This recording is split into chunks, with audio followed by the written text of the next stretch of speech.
Yes sir. Okay. तो देखो, एक तो ऐसे वगैरह आ जाए या कभी एग्रीकल्चर से रिलेटेड कुछ आएगा और इंडिया में अभी मैंने आपको लास्ट क्लास में डिस्कस करा था कि जो फार्म लॉज थे वो बहुत अच्छे थे, उनका इकोनॉमिक रैशनल एकदम परफेक्ट था और इकोनॉमिक आर्गुमेंट बहुत बढ़िया थी। अशोक गुलाटी, रमेश चंद, इन सब लोगों ने मिलकर बनाए हैं। और कल ही अगर कांग्रेस गवर्नमेंट भी आती है 5 साल बाद, 10 साल बाद, 15 साल बाद, जब भी आती है, फिर से ये वापस थोड़े बहुत ट्विस्ट होके आएंगे। लेकिन प्रॉब्लम क्या थी कि वापस क्यों लेने पड़े? सोशल सोशल लॉस को नहीं देखा गया। जैसे रुडोल्फ एंड रुडोल्फ की स्टडी है सोशियोलॉजिस्ट की, सोशल एंगल को कंसिडर नहीं किया गया और ये बैकफायर कर गए। ठीक है, तो उसी कंटेक्स्ट में ये कोट बहुत इंपॉर्टेंट है। ये कोट है, मतलब यूज कर सकते हो इसे आंसर में, कोई ज्यादा डिफरेंस क्रिएट नहीं करेगी ये आपके ऑप्शनल के पॉइंट ऑफ व्यू से, लेकिन एक अच्छी कोट है गोल्ड स्मिथ की, ओलिवर गोल्ड स्मिथ की, कि अगर आपको अपने फार्मर्स अगर स्ट्रांग नहीं रहेंगे तो फिर डेमोक्रेसी वगैरह ये सब स्ट्रांग नहीं रहेंगी। ठीक है, और अगर एक बार पीजेंट्री डिस्ट्रॉय हो गई तो दोबारा कभी आ नहीं पाएगी। और ब्रिटेन में ऐसा हुआ भी था। ठीक है, तो ये एक छोटी सी कोट है, इसको एक बार रीड कर लेना। और एक और इम्पोर्टेंट कोट है, जब मैं वो कराऊंगा इंडस्ट्री, तो वहां पर कराएंगे आर्थर लुइस की, कि if you want to enrich your industrialist then enrich your farmers. Because जो प्रोडक्ट की डिमांड आती है गुड्स की, लुइस मॉडल में जब तुम देखोगे तो प्रोडक्ट की डिमांड तो फार्मर ही करेंगे ना, जब उनकी इंक्रीज होगी परचेसिंग पावर। तो ये कोट्स मैं इसलिए एम्फेसाइज कर रहा हूँ कि ये बहुत इंपैक्ट डालते हैं, और जो प्रोफेसर जो एग्जामिन कर रहे होते हैं, चेक कर रहे होते हैं, मॉडल आंसर में कोट लिखी हुई होगी और उन्हें पता भी होगा, तो कोट पढ़कर ही वो समझ जाएंगे कि क्या रीड करके आए ये। ठीक है, एनीवेज अब स्टार्ट करते हैं हम एग्रीकल्चर प्राइस पॉलिसी। तो देखिए, ऑब्जेक्टिव क्या है एग्रीकल्चर प्राइस पॉलिसी की? एक तो है गारंटेड मिनिमम सपोर्ट प्राइस मिले। ठीक है, मिनिमम सपोर्ट प्राइस क्या था? हमने देखा था मार्केट्स में डिमांड एंड सप्लाई बाइंडिंग कब होता है? जब मार्केट प्राइस से ऊपर हो। ठीक है, लेकिन यहाँ पर प्रॉब्लम हो जाती है, क्या होती है? सरप्लस की। और सरप्लस क्या लेके आता है? ब्लैक मार्केटिंग, होर्डिंग वगैरह। तो private trade actual price develop नहीं कर पाता। एक और चीज है, क्लासिकल इकोनॉमिस्ट को अगर देखो तो सेज लॉ कहता था supply creates its own demand. क्योंकि आप सब लोगों का बैकग्राउंड इतना है, पता है आपको, तो मैं डिटेल में नहीं बता रहा, लेकिन वहां पर क्या था, सिर्फ सप्लाई को कंसिडर करा जाता था। और जो प्रेजेंट एमएसपी है, एमएसपी क्या करता है? 50% कॉस्ट ऑफ प्रोडक्शन पे ओवर प्रोवाइड करता है, तो वो कॉस्ट को मैटर इंक्लूड करके वो एमएसपी आता है। ठीक है, लेकिन डिमांड का क्या? नियो क्लासिकल्स क्या लेके आए थे? डिमांड, प्रेफरेंस और टेस्ट भी मैटर करते हैं। तो जब आप प्रेफरेंस और टेस्ट जो मैटर करते हैं उसको इंक्लूड करना छोड़ देते हो, जो आप जब एमएसपी डिसाइड कर रहे हो और केवल कॉस्ट ऑफ कल्टीवेशन को ले रहे हो, तो ये इनएफिशिएंट एलोकेशन है। लॉन्ग रन में ये ना सिर्फ जो फर्टिलिटी है हमारी, जो हमारे नेचुरल रिसोर्सेज हैं, उसको डिस्टॉर्ट करेगा, जैसे ग्राउंड वाटर टेबल जा रहा है, और बैलेंस शीट मिसमैच होएगा। क्या balance sheet mismatch? Dietary balance sheet mismatch है। इंडिया में डाइटरी बैलेंस शीट सिंड्रोम है। चाहिए प्रोटीन, ठीक है, और पल्सेस वगैरह के प्राइस राइज होते हैं, डिमांड उसकी है, और सप्लाई क्या हो रहा है? एमएसपी जिसपे इफेक्टिव है, वीट और राइस पे, वो उसके बफर भरे हुए हैं, लेकिन डिमांड किसी और चीज की है।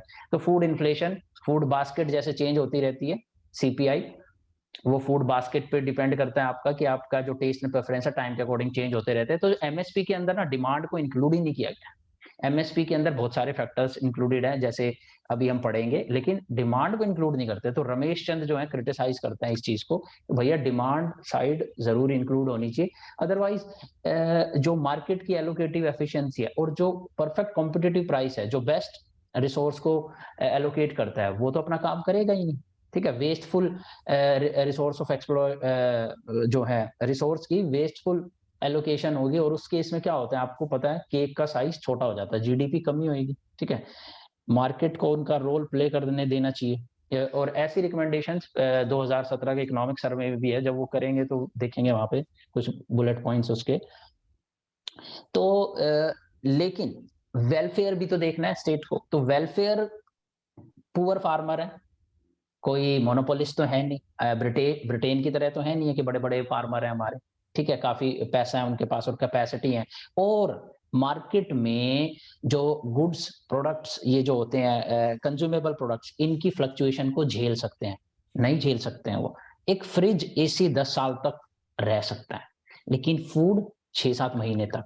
तो ये जो नेचर है ना फूड का, कि ये पेरिशेबल होता है और हर साल उगाना होता है, तो ये जो फ्लक्चुएशन होती है, वोलेटिलिटी होती है, ये बड़े फार्मर तो झेल सकते हैं। तो वो अगर मार्केट के ऊपर छोड़ दिए जाएं कि हो सकता है किसी सीजन में प्राइस कम मिले, किसी में ज्यादा मिले, तो वो उसको झेल लेंगे। एक साल अगर उन्होंने 10,000 करोड़ रुपए कमाए और अगले साल 50,000 करोड़ रुपए कमाए और तीसरे साल अगर जीरो प्रॉफिट आया, तो वो झेल लेंगे। बट एक हैंड टू माउथ वाली सिचुएशन वाला फार्मर नहीं झेल सकता है। इसीलिए गवर्नमेंट ने क्या करा कि देखो, हमारे लैंड रिफॉर्म्स एक तरीके से ढंग से हो नहीं पाए हैं, टेक्नोलॉजी भी बड़े फार्मर्स ने ज्यादा यूज कर ली, HYV की 10 हेक्टेयर्स वाले। अब बाकी के हमारा सोशल स्ट्रक्चर क्या हुआ है, फैमिली की फ्रेगमेंटेशन होती चली गई, फैमिली में प्रॉपर्टी डिवाइड होती चली गई और फार्म जो जो हमारे फार्म्स हैं वो छोटे होते चले गए, 2-2 हेक्टेयर के होते चले गए। टेक्नोलॉजी बदल गई। पहले की ऐसी टेक्नोलॉजी थी जो हमने डिस्कस करा था, बेस्ले और सेन की स्टडी, छोटे फार्म कामयाब थे 1960s में, लेकिन अब टेक्नोलॉजी इकोनॉमीज ऑफ स्केल को रियलाइज करने के लायक हो चुकी है, तो बड़े फार्म चाहिए, लेकिन अब वो हो नहीं पा रहा है। इसी कंटेक्स्ट में हमने देखा था तीनों फार्म लॉस थे। ठीक है, तो इन सारी चीजों को कुल मिला के इंटरलेट करके रखना है। और ये रीजन है कि हमें वेलफेयरिज्म की अप्रोच की जरूरत है, क्योंकि छोटे फार्मर झेल नहीं मार नहीं झेल पाएंगे इस वोलेटिलिटी की। ऊपर से 1995 का एग्रीमेंट ऑन एग्रीकल्चर, उसने भी मार्केट ओपन कर दिए हैं, तो वोलेटिलिटी प्राइसेस की और भी ज्यादा हो रखी है। तो ये बेसिकली वेलफेयरिज्म का रोल है। तो गवर्नमेंट चाहती है कि एक रेगुलर सप्लायर है, इंडिया में छोटे फार्मर है, उनको मोटिवेटेड रखना है। अगर हमने सही प्राइस नहीं दिया, MSP अनाउंस नहीं किया, तो एकदम से अगर अगले साल गेहूं चावल की उगाई नहीं हुई, तो मार्केट में उसका प्राइस बढ़ जाएगा। तो ये प्रोडक्शन स्टेबल रहे, मोटिवेटेड रहे, क्योंकि एक ओनर नहीं है, कोई लार्ज फार्मर नहीं है, कोई 1,000-2,000 फार्मर नहीं है जिनको बहुत ज्यादा प्रॉफिट भी हो रहा है और वो मोटिवेटेड रहेंगे सप्लाई करने की वीट और राइस को। छोटे फार्मर है, बल्क में रखना है। ठीक है, पूरे देश को खाना खिलाना है। तो जब पूरे देश को खाना खिलाना है, तो उनको एक इंसेंटिव देना पड़ेगा। एक तो ये ऑब्जेक्टिव है कंज्यूमर के पॉइंट ऑफ व्यू से। दूसरा ये भी कि वो मोटिवेटेड रहे, हर साल वो प्रोडक्शन करते रहे, तो वेलफेयरिज्म मोटिव भी है, इसीलिए MSP दिया जाता है। तीसरा, एलोकेटिव रोल। कई बार गवर्नमेंट को पता होता है कि क्या प्रोड्यूस करवाना सही है। ठीक है, लोगों को इंडिया की जो पॉवर्टी रेशो के नीचे इंडिया, ये जो डेटा है ना, याद रखना आपको, तेंदुलकर कमेटी कितना कहते हैं, 21.9%। ठीक है, और उसके बाद रंगाराजन कहती हैं 28 समथिंग, 28.4 समथिंग। ठीक है, तो इतनी जब आपकी मेजोरिटी पॉपुलेशन नीचे है, तो आपको सीरियल्स की प्रोडक्शन करवानी है। ठीक है, आपको सीरियल्स चाहिए, और सीरियल्स चाहिए तो भैया उसके लिए इंसेंटिव रखना पड़ेगा। ठीक है, हालांकि आज के कंटेक्स्ट में नहीं है ये, आप इस बात को ध्यान रखिए, जो एग्रीकल्चर प्राइस और एग्रीकल्चर प्राइस पॉलिसी 1960 से शुरू हुई थी, जब CACP बना था, और नाम उसका CACP हुआ था 1985 में। उससे पहले एक और कमेटी, कुछ और उसका नाम था। ठीक है, तो ये तब की रैशनेल है। ठीक है, आज चीजें चेंज हो चुकी है। आज वो MSP हमारे ऊपर बर्डन बन चुका है, क्योंकि एक बार वो दे दिया, तो अब भैया जब प्रोटीन की रिक्वायरमेंट है, तब भी हम व्हीट एंड राइस प्रोड्यूस करे जा रहे हैं। थर्ड पॉइंट देखो, तो भैया आपको HYV चाहिए थी, HYV आपको एडॉप्ट करवाना था, हाई यील्डिंग वैरायटी। तो आपको क्या करना होगा, आपको ये सपोर्ट भी तो देना होगा ना, कि हाँ भैया देखो ये प्रोडक्शन करो, HYV पे ओवर प्रोडक्शन होगी तो डरो मत, मार्केट में अगर सप्लाई ज्यादा भी हो गई तो हम खड़े हैं, MSP पे खरीदेंगे आपको। तो आपको कई बार इंसेंटिव प्रोवाइड करना पड़ता है, ये एक तरीके से नज इकोनॉमिक्स है, नज करना पड़ता है, तो उसके लिए भी आपको सपोर्ट देना पड़ता है। और अगर MSP नहीं होगा, तो बंदा सिर्फ अपने लिए उगाएगा, खाएगा फार्मर। उसको मार्केट का सरप्लस बनवाना है, तो उसको एक सेलेबल कमोडिटी बनाना होगा। सेलेबल कमोडिटी जब ही बनाएंगे जब आप उसको कोई प्रॉफिट का मार्जिन दिखाई दे रहा होगा, उसे एक्सपेक्ट होगा कि कुछ प्रॉफिट आएगा। और प्रॉफिट कैसे आएगा, तो आपको अश्योरिटी देनी पड़ेगी गवर्नमेंट को। और ये फिफ्थ पॉइंट तो देख ही रहे हो आप, कंज्यूमर को एक्सेसिव राइज हो जाए प्राइस में, उसको बचाने के लिए। और दूसरा बैलेंस करने के लिए किसके बीच में, एग्रीकल्चर और इंडस्ट्रियल के बीच में टीओटी बैलेंस करने के लिए टर्म्स ऑफ ट्रेड हमने डिस्कस करा था क्या होता है। तो इनकम इक्वालिटी मेंटेन रहे, ताकि बेटर इनकम इक्वालिटी रहे, ऐसा ना हो कि इंडस्ट्रियलिस्ट को ही जो है, डिस्ट्रीब्यूशन थ्योरी की अगर बात करें तो ज्यादा जीडीपी का शेयर इंडस्ट्रियलिस्ट के पास जा रहा है, और एक ल्यूक्रेटिव एम्प्लॉयमेंट अपॉर्चुनिटी ना रहे एग्रीकल्चर, उसमें भी लोग रहें और वो भी प्रोडक्शन करें। तो हमें एक टर्म्स ऑफ ट्रेड को भी बेटर रखने के लिए एक हायर एमएसपी हमने एक बेंचमार्क सेट करा है, and that is minimum support price. ठीक है, तो ये कुछ फैक्चुअल चीजें हैं, इन पे ज्यादा टाइम वेस्ट ना करके मेन रैशनल पे हम डिस्कस करेंगे, फोकस करेंगे।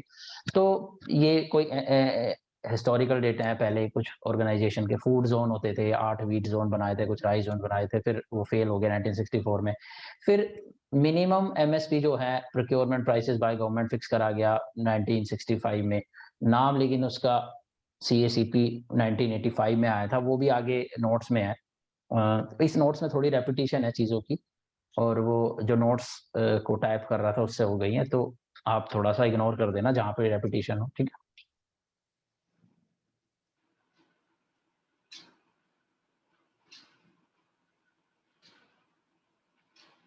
फेयर प्राइस शॉप्स, पीडीएस वगैरह, इन्हीं को कहते हैं। रेशनिंग हो कर पाए, क्योंकि पहले लिमिटेड प्रोडक्शन होती थी। कौन से साल में हमने सफिशिएंसी अचीव करी थी, याद है? 1972 में। और 86 में क्या हुआ था, फर्स्ट टाइम हमने एक्सपोर्ट करा था। ये मोटे मोटे जो पंच लाइन से है ना, इनको याद रखोगे ना तो सब्सटेंशिएट करने में आसान रहेगा आंसर। ठीक है, फिर ये पीडीएस वगैरह ये भी हमारी प्राइस पॉलिसी में आता है, क्योंकि देखो बेसिकली होता क्या है, गवर्नमेंट क्या करती है ना, ये पीडीएस है, ये कंज्यूमर, ताकि कंज्यूमर को मार ना पड़े महंगाई की। ठीक है, तो ये कंज्यूमर है अपना, ये पीडीएस शॉप है, ये फार्मर्स है, यहां से एफसीआई सस्ते में खरीदेगा, सॉरी महंगे में खरीदेगा, विच इज एमएसपी, एक अशोर्ड एमएसपी में। ठीक है, और एक इशू प्राइस, ठीक है, सेंट्रल इशू प्राइस सीआईपी पे इन पीडीएस को देने के लिए, सेल करने के लिए सस्ते में देगा। सेंट्रल एजेंसी होगी एफसीआई, जो वेरियस स्टेट गवर्नमेंट्स होगी, उनकी कुछ एजेंसीज होगी, उसकी हेल्प से food corporation of India acquire करेगी एमएसपी पर जो उसने अनाउंस करे गए हैं। लेकिन देखो सारा नहीं करती है, क्योंकि लीगल नहीं है, मैंडेटरी तो नहीं है। तो एफसीआई पता है कितना करती है, जितना कि उसे बफर स्टॉक मेंटेन करने के लिए जरूरी है, वो उतना ले लेती है। ठीक है, और वो कैसे लेगी, हमने बात करी थी, उसको अपनी ट्रांसपोर्टेशन कॉस्ट बचानी है। तो छोटे छोटे फार्मर के अलग अलग खेतों में जाके अलग अलग वो लेगी तो महंगा नहीं पड़ेगा, ज्यादा तेल का खर्चा हो जाएगा। तो बड़े फार्मर के पास जाती हैं, सीधा बल्क में उठाती हैं और ले आती हैं। तो इससे, इसीलिए ये आर्गुमेंट भी बनती है, एमएसपी बड़े फार्मर को ही ज्यादा बेनिफिट कर पाता है, छोटों को कम कर पाता है।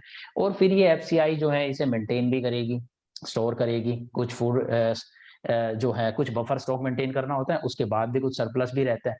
ठीक है, वो सरप्लस ये कंज्यूमर को देती है।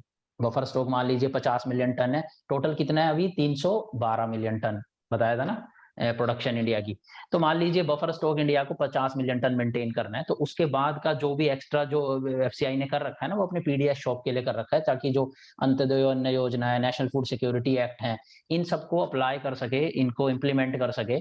तो उसके लिए वो क्या करती है, वो ये जो सारा का सारा ग्रेन उसने उठाया है मार्केट से एमएसपी पर, वो स्टेट्स को दे देती हैं, और स्टेट्स को देने के बाद फिर स्टेट्स उसे डिस्ट्रीब्यूट करती हैं। तो ये पीडीएस का यहाँ पर जो काम शुरू होएगा, यहाँ पर जो इश्यूज हैं पीडीएस वगैरह के, रितिका खेरा और जीन ड्रीज वगैरह के आर्गुमेंट, वो हम नेक्स्ट उसमें करेंगे टॉपिक में।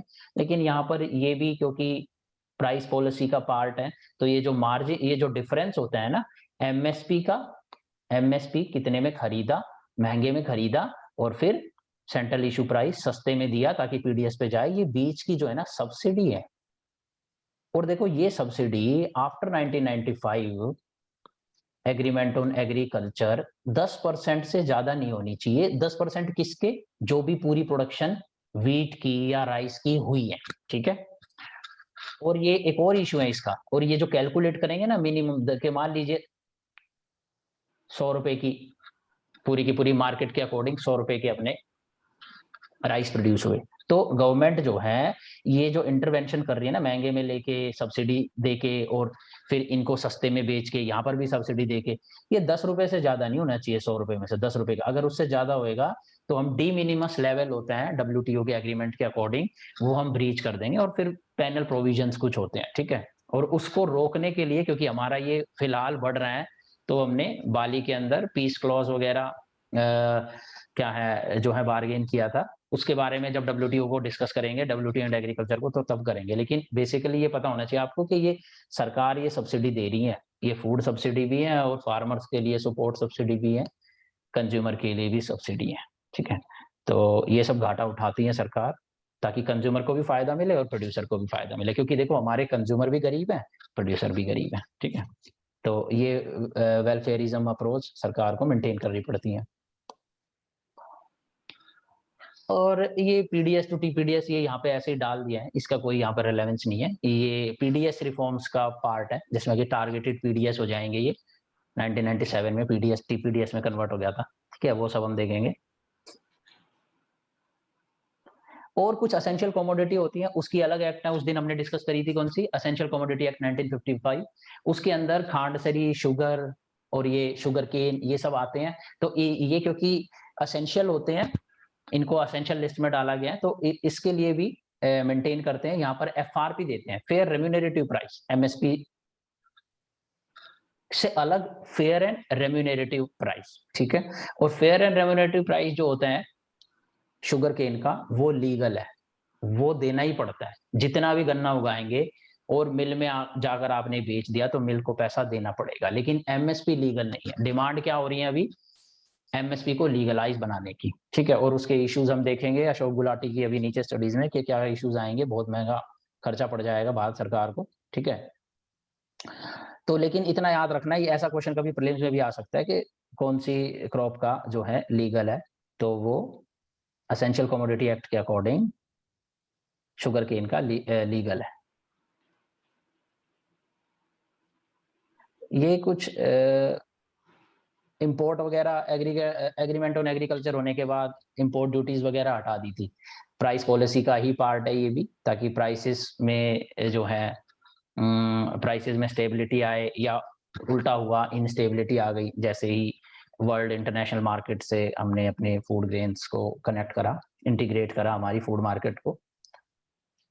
और एग्रीमेंट ऑन एग्रीकल्चर जो था उसके तहत हमें क्या करना था, सब्सिडीज हटानी होती है ना, क्योंकि subsidies miss allocation of resources होती हैं, केक का साइज छोटा करेंगी जो कि वेलफेयर को घटाएगा सबके, ठीक है। तो WTO तो इसी फिलॉसफी पे बेस्ड है कि पूरे के पूरे वर्ल्ड की डेवलपमेंट करनी है।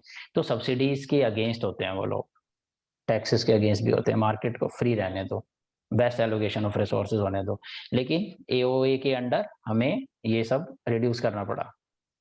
और देखो टाइम टू टाइम बैन भी करती रहती है एडिबल ऑयल पल्सेस को, ठीक है, कुछ सर्टेन एक्सेप्शंस के साथ। अब ये डिटेल में सर्टेन एक्सेप्शंस क्या, ये फालतू में ज्यादा होएगा, लेकिन हमें ये याद रखना है कि टाइम टू टाइम गवर्नमेंट के पास पावर है, वो एडिबल ऑयल पल्सेस को असेंशियल कमोडिटी एक्ट लगाकर कभी भी वो बैन कर पा रही होती है, ठीक है। और वो इसीलिए ताकि डोमेस्टिक मार्केट के अंदर, मान लीजिए अमेरिका हमें एडिबल ऑयल पल्सेस के लिए ज्यादा पैसे दे रहा है और हमारे फार्मर वहां पे एक्सपोर्ट करने लग जाएं, हमारे जो ट्रेडर्स हैं एग्रीकल्चर गुड्स के ट्रेडर वहां पर एक्सपोर्ट करने लग जाएं, और डोमेस्टिक मार्केट के लिए कम रह गया, तो यहाँ पर तो इन्फ्लेशन आ जाएगी और बेचारे लोग भूखे मर जाएंगे। तो ऐसी पावर गवर्नमेंट रखती है। 3 फार्म लॉज जो करे थे उसमें भी कुछ इमरजेंसी प्रोविजंस थे, उसके अंडर भी ये कंट्रोल में रखा गया था, ठीक है।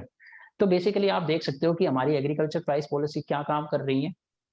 हमारी एग्रीकल्चर प्राइस पॉलिसी एक तो वेलफेयर का काम कर रही है, सपोर्ट कर रही है फार्मर को, दूसरी साइड कंज्यूमर को सपोर्ट कर रही है, ठीक है। और कोशिश कर रही है कि इकोनॉमी के अंदर एक प्रिडिक्टेबल और एक स्टेबल सप्लाई मेंटेन रहे, जिससे कि स्टेबल मार्केट के प्राइसेस रहे, ठीक है।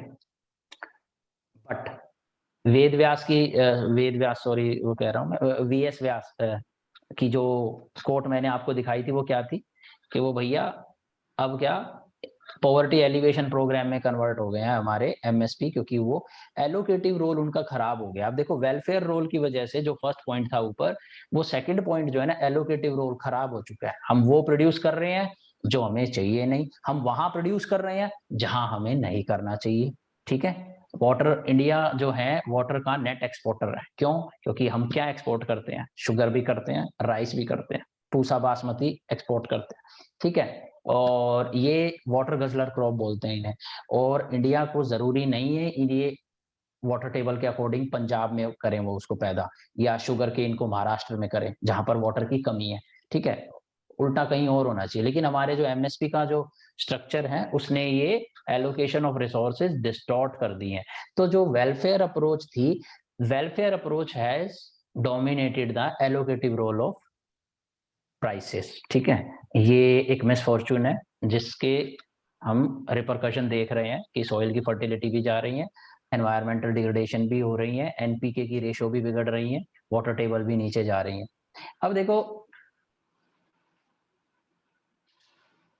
स्टॉक लिमिट पर भी कंट्रोल करते रहते हैं, time to time government interference करती रहती है। स्टॉक लिमिट मतलब जो फार्मर से प्राइवेट ट्रेडर खरीदेगा और स्टॉक करेगा उस पे भी लिमिट लग जाती है। आपने देखा होगा कभी न्यूज में जो अनियन वगैरह को स्टॉक कर रहे हैं उन पर छापे पड़ जाते हैं। तो आपको नहीं लगता ये चीज गलत है? क्यों भाई? तो वो स्टॉक करके एक रिस्क ले रहा है, वो स्टॉक नहीं करेगा और वो अगर आज डाउन प्राइसेस चल रहे हैं, लोअर प्राइसेस चल रहे हैं, तो ट्रेडर को तो कोई फायदा ही नहीं होना। और अगर आप उसे स्टॉक नहीं करने दोगे तो वो इन्वेस्टमेंट क्यों करेगा, वो कोल्ड स्टोरेज क्यों लेके आएगा? और जब कोल्ड स्टोरेज नहीं आएगा तो वेस्टेज कैसे खत्म होगी और फार्मर्स को भी अच्छा प्राइस नहीं मिलेगी। ठीक है, तो ये स्टॉक लिमिट वगैरह पे गवर्नमेंट इसलिए करती है क्योंकि नेचर देखो आप, गुड़ का नेचर देखो। ये सबसे इंपॉर्टेंट ना, ये माइन्यूट डिटेल्स को लोग फोकस नहीं करते हैं जब डिस्कस करते हैं। नेचर देखो, खाना रोज खाना पड़ता है, रोज। तो वो रोज फ्रेश भी खाना पड़ता है, उगाना भी पड़ता है। तो अगर आप स्टेबिलिटी चाहते हो ना, और फिर वो इंडिया में 60% एग्रीकल्चर मॉनसून डिपेंडेंट है, एल नीनो डिपेंडेंट है, सब गड़बड़ हो जाता है। तो अगर आपको अपने मार्केट में फूड की इन्फ्लेशन नहीं लानी है, फार्मर को रिच बनाना है, तो you have to improve your stocking. और स्टॉकिंग करने के लिए वेयर हाउसिंग चाहिए, और वेयर हाउसिंग के लिए गवर्नमेंट के पास, हमने डिस्कस करा था लास्ट क्लास में, इतना पैसा है नहीं। हमारे को कहां से पैसा आएगा? प्राइवेट इन्वेस्टर से। वो इन्वेस्टमेंट करेगा, और उसको कैसे वो इन्वेस्टमेंट कैसे कर सकता है जब तक आप उस पर अननेसेसरली कभी भी स्टॉक लिमिट लगा देते हो। क्यों? क्योंकि आपका नियर बाय कोई इलेक्शन है, या आपको फूड इन्फ्लेशन रोकनी है, आपके ऊपर प्रेशर है। तो ये एक विशियस ट्रैप में हम लोग फंस गए हैं। ठीक है, दूसरा 10th पॉइंट बहुत इंपॉर्टेंट है, फ्यूचर ट्रेडिंग। ये डेरिवेटिव मार्केट होती है। ठीक है, इस पर काफी डिस्कशन आई है इंडियन एक्सप्रेस में, अशोक गुलाटी काफी लिखते हैं इस पे। एक्चुअली में ये होता है क्या है, ये डेरिवेटिव मार्केट इस तरीके से काम करता है कि ये हैजिंग होती है। फार्मर, मान लीजिए मैं आपको एक केस स्टडी से बता रहा हूँ। एक फार्मर है ए, hello everyone, am I audible? सुनाई दे रहा है सबको? हेलो? Yes. ठीक है, एक फार्मर है ए और एक ट्रेडर है डब्ल्यू। ठीक है, फार्मर जो है चाहता है कि 1 दिसंबर को इसकी फसल रेडी हो जाएगी और बेचना चाहता है, और चाहता है कि 100 रुपए में ये फसल बिक जाए। ठीक है, क्योंकि इसे डर है कि इससे सस्ते में गई तो इसको लॉस हो जाएगा। ठीक है, और ये बंदा क्यों खरीदेगा? ठीक है, ये बंदा इसलिए खरीदेगा कि इसको लगता है इससे महंगे में गई तो इसे महंगी पड़ेगी खरीदने में। तो ये दोनों एक एग्रीमेंट में जाएंगे, और इसको बोलते हैं ओवर द काउंटर मार्केट। ये डिफरेंट होती है स्टैंडर्ड मार्केट से। स्टैंडर्ड मार्केट में हम देखेंगे कि स्टॉक एक्सचेंज की तरह काम आएगी।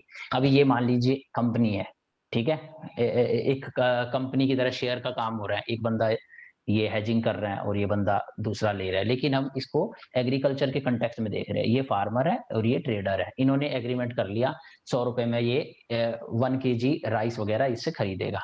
But what is the guarantee कि अगर जो है ये 100 रुपए में इससे ले रहे हैं ट्रेडर और इसको मिल रही है 90 रुपए में, मार्केट में प्राइस कम रह गया तो अगर ये कैंसिल कर दे तो, और ये इसको तो कोई फायदा नहीं मिलेगा, यानी फिर इसे 90 में ही बेचनी पड़ेगी।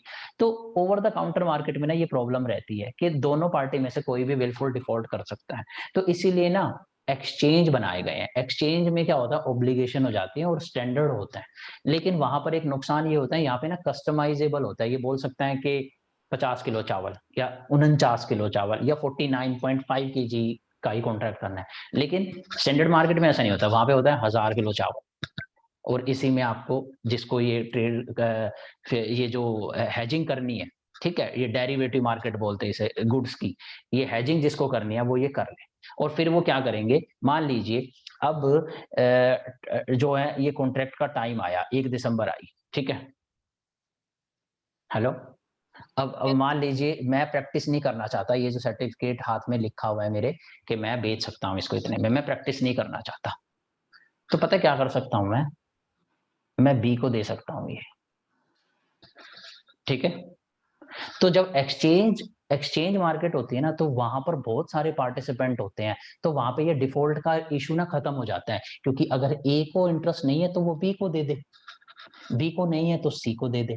तो एक्सचेंज के अंदर ना बहुत सारे लोग ट्रेड कर रहे होते हैं, तो इससे क्या होगा ना, जब आप हेजिंग करने लगोगे तो फार्मर को ना एमएसपी की जरूरत कम पड़ेगी, वो पहले से ही इन एग्रीमेंट्स में घुस जाएगा, एमएसपी उसको पहले से ही पता होगा, हेजिंग हो रही होगी। और वो जो फाइनेंस जो कहीं और घूम रहा होता है ना, इंडस्ट्रीज को प्रोटेक्ट करता है और उनको एनरिच करता है, वो फार्मर्स को भी एनरिच कर सकता है, वो फाइनेंस की पावर, ठीक है, लेकिन आपको वो पावर एग्रीकल्चर सेक्टर में लानी होगी। अब इशू ये है कि एग्रीकल्चर सेक्टर में जब इंडिया में ये ट्राई करा गया, तो जो लार्ज फार्मर्स प्रोड्यूसर ऑर्गेनाइजेशन होती हैं, वो एक तरीके के सेल्फ हेल्प ग्रुप होते हैं, एक साथ कुछ फार्मर मिलते हैं, उसे या तो कंपनी के फॉर्म में या सोसाइटी के फॉर्म में या ट्रस्ट के फॉर्म में फॉर्म करते हैं, और एक दूसरे के साथ जो है इन्वेस्टमेंट का या टेक्नोलॉजी शेयरिंग का वो बेनिफिट उठाते हैं। तो वो बड़े बड़े मिल जाते हैं, और वो क्या करते हैं, इस मार्केट के अंदर ना एक साथ कभी भी खरीद लेंगे, एक साथ कभी भी सेल कर देंगे, तो प्राइस की ना फ्लक्चुएशन आ जाती है बहुत ज्यादा।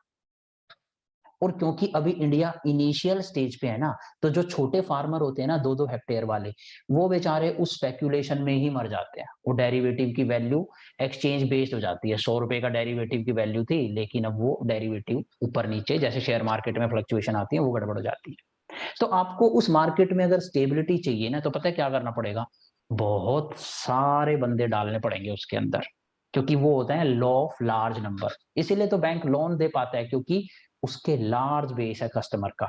तो अगर कल ही कोई बंदा आ गया, तो उसे पता होता है कल 2 बंदे आ जाएंगे, 4 बंदे आ जाएंगे पैसे निकलवाने करंट अकाउंट से, लेकिन क्योंकि उसके बहुत सारे कस्टमर्स हैं, तो किसी किसी के अकाउंट में से पैसे दे रखा है, तो पैसा वो पे कर पाएंगे, अपनी ऑब्लिगेशन फुलफिल कर पाएंगे।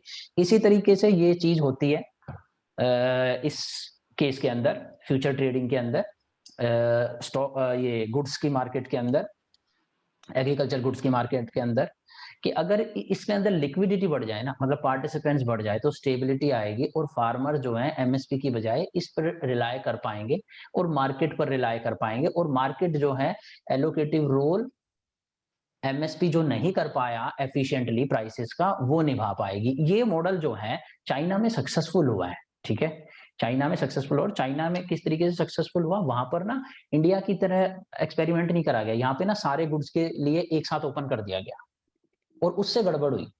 वहां पर ना एक एक कमोडिटी को करा, पहले राइस को, फिर मेज को, और फिर धीरे धीरे एक कमोडिटी पर फोकस करके, और उसमें कोई इनसाइडर ट्रेडिंग ना हो, या कोई जो भी शेयर मार्केट के अंदर इश्यूज होते हैं, मोरल हैजार्ड वगैरह, ऐसी सारी चीजें ना हो, तो वहां की जो सेबी होगी उसने भी अच्छी गाइडलाइन बनाई और ढंग से प्रोटेक्ट करा। तो ये इशू बहुत इंपॉर्टेंट है, आज भले ही कम है, लेकिन इस पे डिटेल में डिस्कशन नहीं होती है। तो अशोक गुलाटी का नाम लिखना जब भी ये बात हो। ये पॉइंट मैंने डाला नहीं, क्योंकि मैं चाहता हूं एक आर्टिकल तो तुम सर्च करके इंडियन एक्सप्रेस में इसके बारे में पढ़ो, ठीक है। तो ये, लेकिन मैंने एक्सप्लेनेशन वो दे दिया आपको कि चाइना की अप्रोच लगाओ, एक एक करके करो। और इंडिया में क्या कर रहे हैं, इसको डेवलप नहीं होने दे रहे हैं, क्योंकि कभी भी सेबी ना बंद कर देता है, कभी ओपन कर देता है। ऐसी अनसर्टेनिटी में कौन इन्वेस्टमेंट करता है, एनिमल स्पिरिट जाग जाते हैं, आपको पता है इन्वेस्टर के। तो ये प्रॉब्लम को हमें सॉल्व करना पड़ेगा, ठीक है। ये जो फ्यूचर ट्रेडिंग को सस्पेंड करता है इरेगुलर बेसिस पे, ये बंद करनी होगी, तभी तो वहां पर कुछ स्टेबिलिटी आएगी, ठीक है। अब क्रॉप्स की बात आती है एमएसपी के अंदर, तो देखो 22 तो है ही, अब ये 22 ना आपको पता होना चाहिए, कभी भी पीटी में भी आ सकता है, ठीक है। इसमें कुछ पल्सेस हैं, कुछ सीरियल्स हैं, और कुछ कैश क्रॉप्स हैं, कॉटन, कोपरा, इस तरीके की, ठीक है, जूट, ठीक है, और एक शुगर केन है, एफआरपी, ठीक है। Hello hello Yes. Hello hello hello yes sir, देखो, यस। एमएसपी और एफआरपी में थोड़ा डिफरेंस है।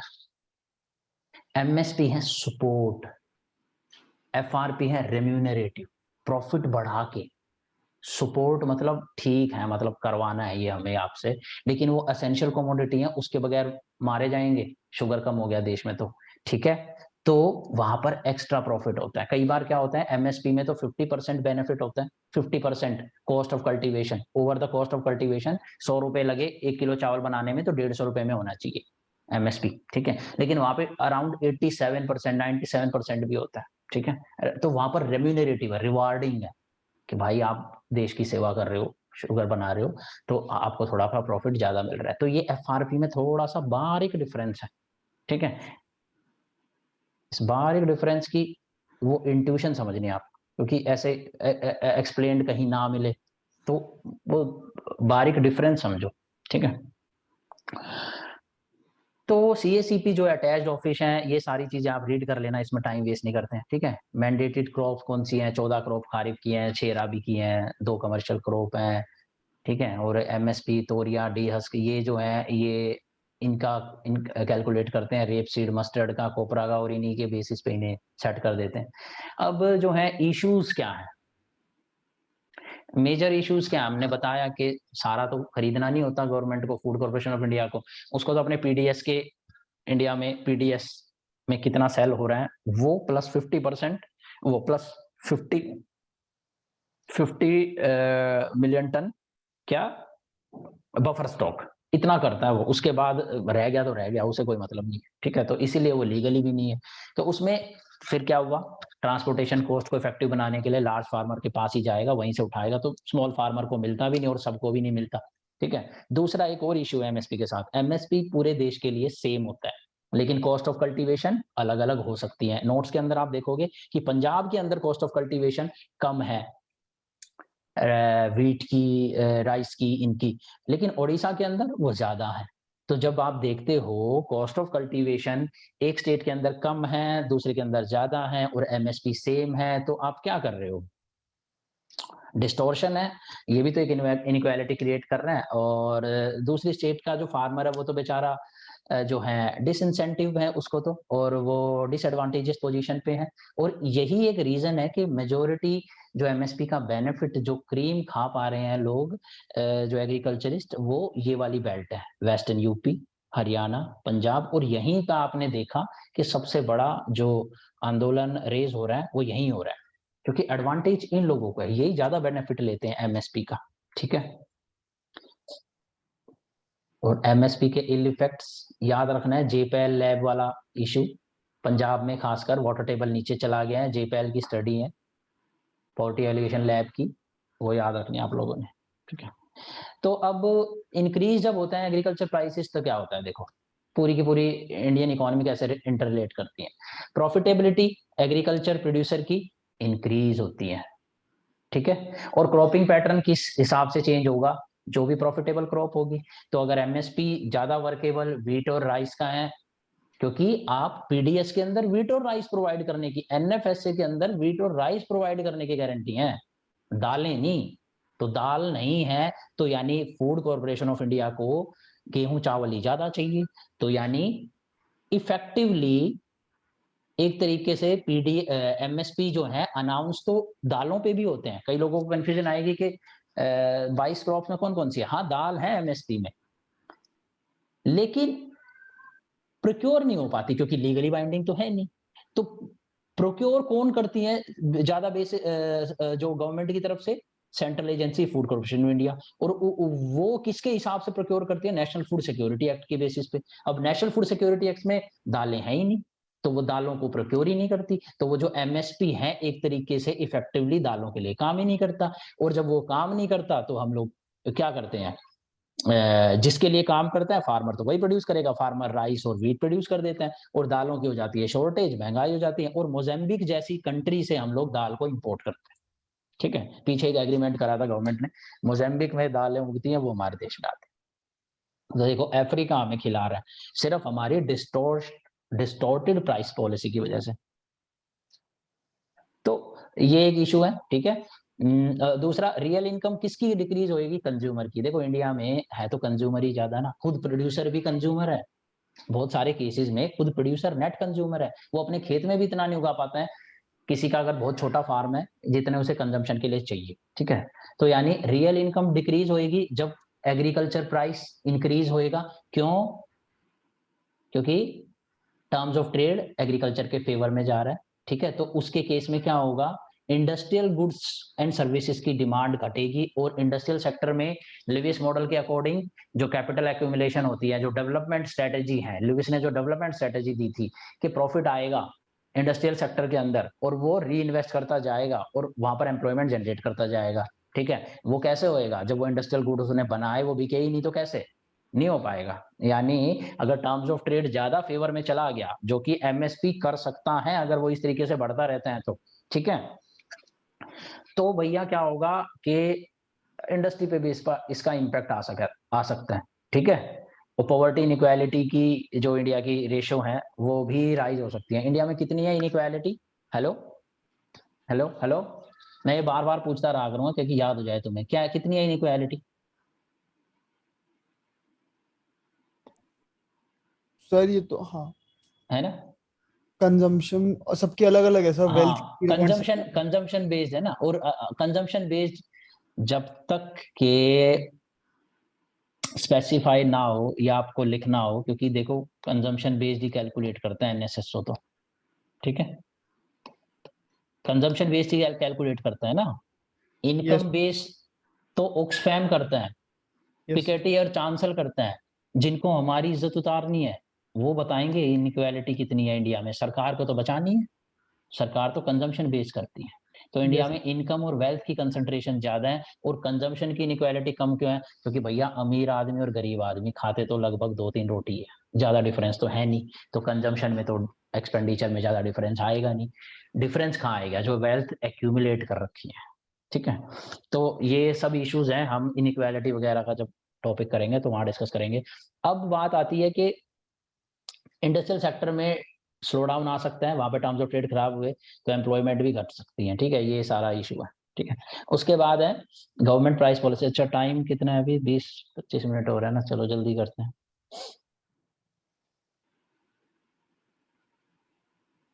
ये फिर से रिपीटेड है, देखो ये 1965 में रीनेम्ड एज कमीशन CACP इन 1885, पहले एग्रीकल्चर प्राइस कमीशन ACP था इसका नाम 65 में, और ये बना किसके बेसिस पे? रिकमेंड करा था एग्रीकल्चर प्राइस कमीशन ने food grain prices committee, food grain prices committee ने, ठीक है।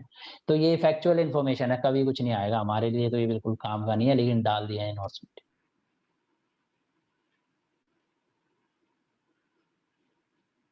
तो एमएसपी तो बहुत पहले से चली आ रही है 65 से, ये तो एक बड़ा रोल प्ले कर रही थी ग्रीन रेवोल्यूशन में, और उस वक्त तो सब कुछ अच्छी सिचुएशन थी, सब कुछ अच्छा लग रहा था, ठीक है।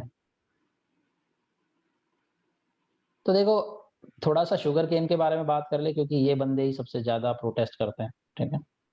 तो इसमें क्या होता है, मिल को पैसे देती है सरकार, ठीक है, और मिल 14 दिन के अंदर फार्मर को देना होता है। और उस दिन मैंने बताया था मिल का कंसेप्ट क्यों यूज करते हैं, क्योंकि गन्ना अगर सेंट्रल एजेंसी आएगी तो सूख जाएगा, शुगर ही कम आएगी, ठीक है। तो मिल्स को ये रोल एलोकेट कर दिया गया। और यहाँ पे शरद पवार की तो बहुत सारी मिलें हैं, काफी मोटा पैसा कमाते हैं वो, शुगर केन की मिलों में पूरी मोनोपोली चलती है महाराष्ट्र में उनकी। तो इनमें ना बहुत बड़े बड़े पॉलिटिशियंस भी इन्वॉल्व है, तो ऐसा नहीं है कि सिर्फ फार्मर्स ही ब्लेम करने चाहिए, पॉलिटिशियंस के भी कुछ काम है। तो ये 22+1 है, ये 24 कटा हुआ है, ये ठीक कर लेना, ठीक है। तो ये एक प्राइस दे रखा है, थोड़ा सा याद रहे माइंड में, तो कभी कुछ लिखना भी आ जाए, कुछ आ जाए ना टॉपिक, तो जैसे ₹290 पर क्विंटल, ठीक है, ये प्राइस है। तो ये सारे इंपॉर्टेंट फैक्टर्स हैं। CACP क्या कंसीडर करते हैं? Hello hello hello hello. तो सीएसीपी क्या कंसीडर करते हैं जब प्राइस सेट करते हैं एमएसपी? तो कॉस्ट ऑफ प्रोडक्शन सबसे इंपॉर्टेंट है। फिर देखते हैं इनपुट की कॉस्ट चेंज हुई है, फर्टिलाइजर, सीड्स वगैरह की, ठीक है। और इनपुट आउटपुट प्राइस की पैरिटी, इनपुट के हिसाब से आउटपुट का प्राइस बढ़ रहा है। ये सारी चीजें कागज पे तो लिखी हुई है, लेकिन एक्चुअल सेंस में ये नहीं हो रही है। तभी तो फार्मर सुसाइड हो रहे हैं 90s के बाद। कॉस्ट ऑफ कल्टीवेशन बढ़ रही है, तो एमएसपी बेशक बढ़ रहा है, प्रॉफिट तो नहीं बढ़ रहा, क्योंकि एक साइड आपका रेवेन्यू बढ़ रहा है, दूसरी साइड कॉस्ट भी बढ़ रही है। दूसरा, इंटरक्रॉप प्राइस पैरिटी। तो ऐसा नहीं कर सकते कि एमएसपी व्हीट को ज्यादा दे दें, तो भैया फिर राइस प्रोड्यूस कम होएगा, सारा का सारा व्हीट ही प्रोड्यूस करने लगेंगे, तो वो भी मेंटेन करना पड़ता है। इस हिसाब से एमएसपी को डिक्लेयर करा जाता है, क्योंकि ऐसा क्वेश्चन वो प्रीलिम्स वगैरह में पुटअप कर सकते हैं, चेक करने लग जाए बच्चों में थोड़ी अंडरस्टैंडिंग है भी ऐसे ही, ठीक है।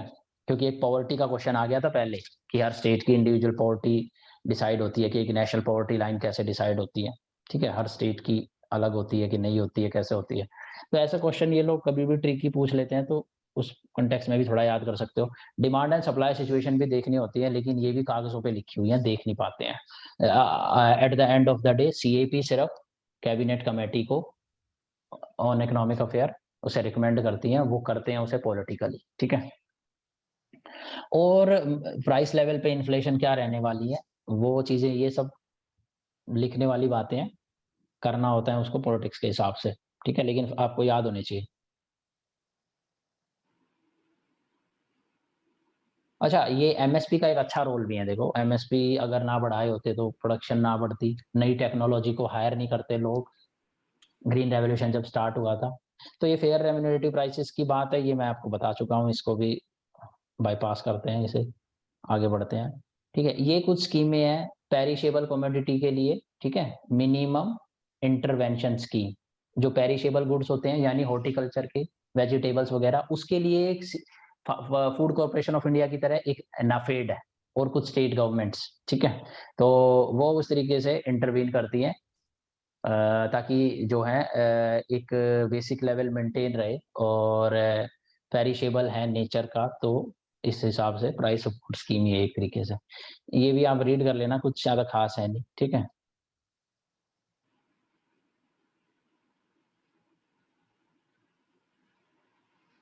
नाफेड दाल वाले भी लेती है ना, इसीलिए एमएसपी भी आ गया, दाल वाले तो है ना, ये पल्सेस वगैरह तो है ना एमएसपी में। सेंट्रल इशू प्राइस ये मैं बता चुका हूँ आपको, ये पीडीएस वगैरह के लिए। फिर कॉटन की प्रोक्योरमेंट की स्कीम, लेकिन एमएसपी इसके लिए भी अनाउंस होता है, बस इसको नाम अलग दे रखा है क्योंकि इसके जो पैसे हैं टेक्सटाइल मिनिस्ट्री देती है, लेकिन इसके लिए भी एमएसपी अनाउंस होता है, ठीक है। और ये थोड़ी कमर्शियल क्रॉप भी है।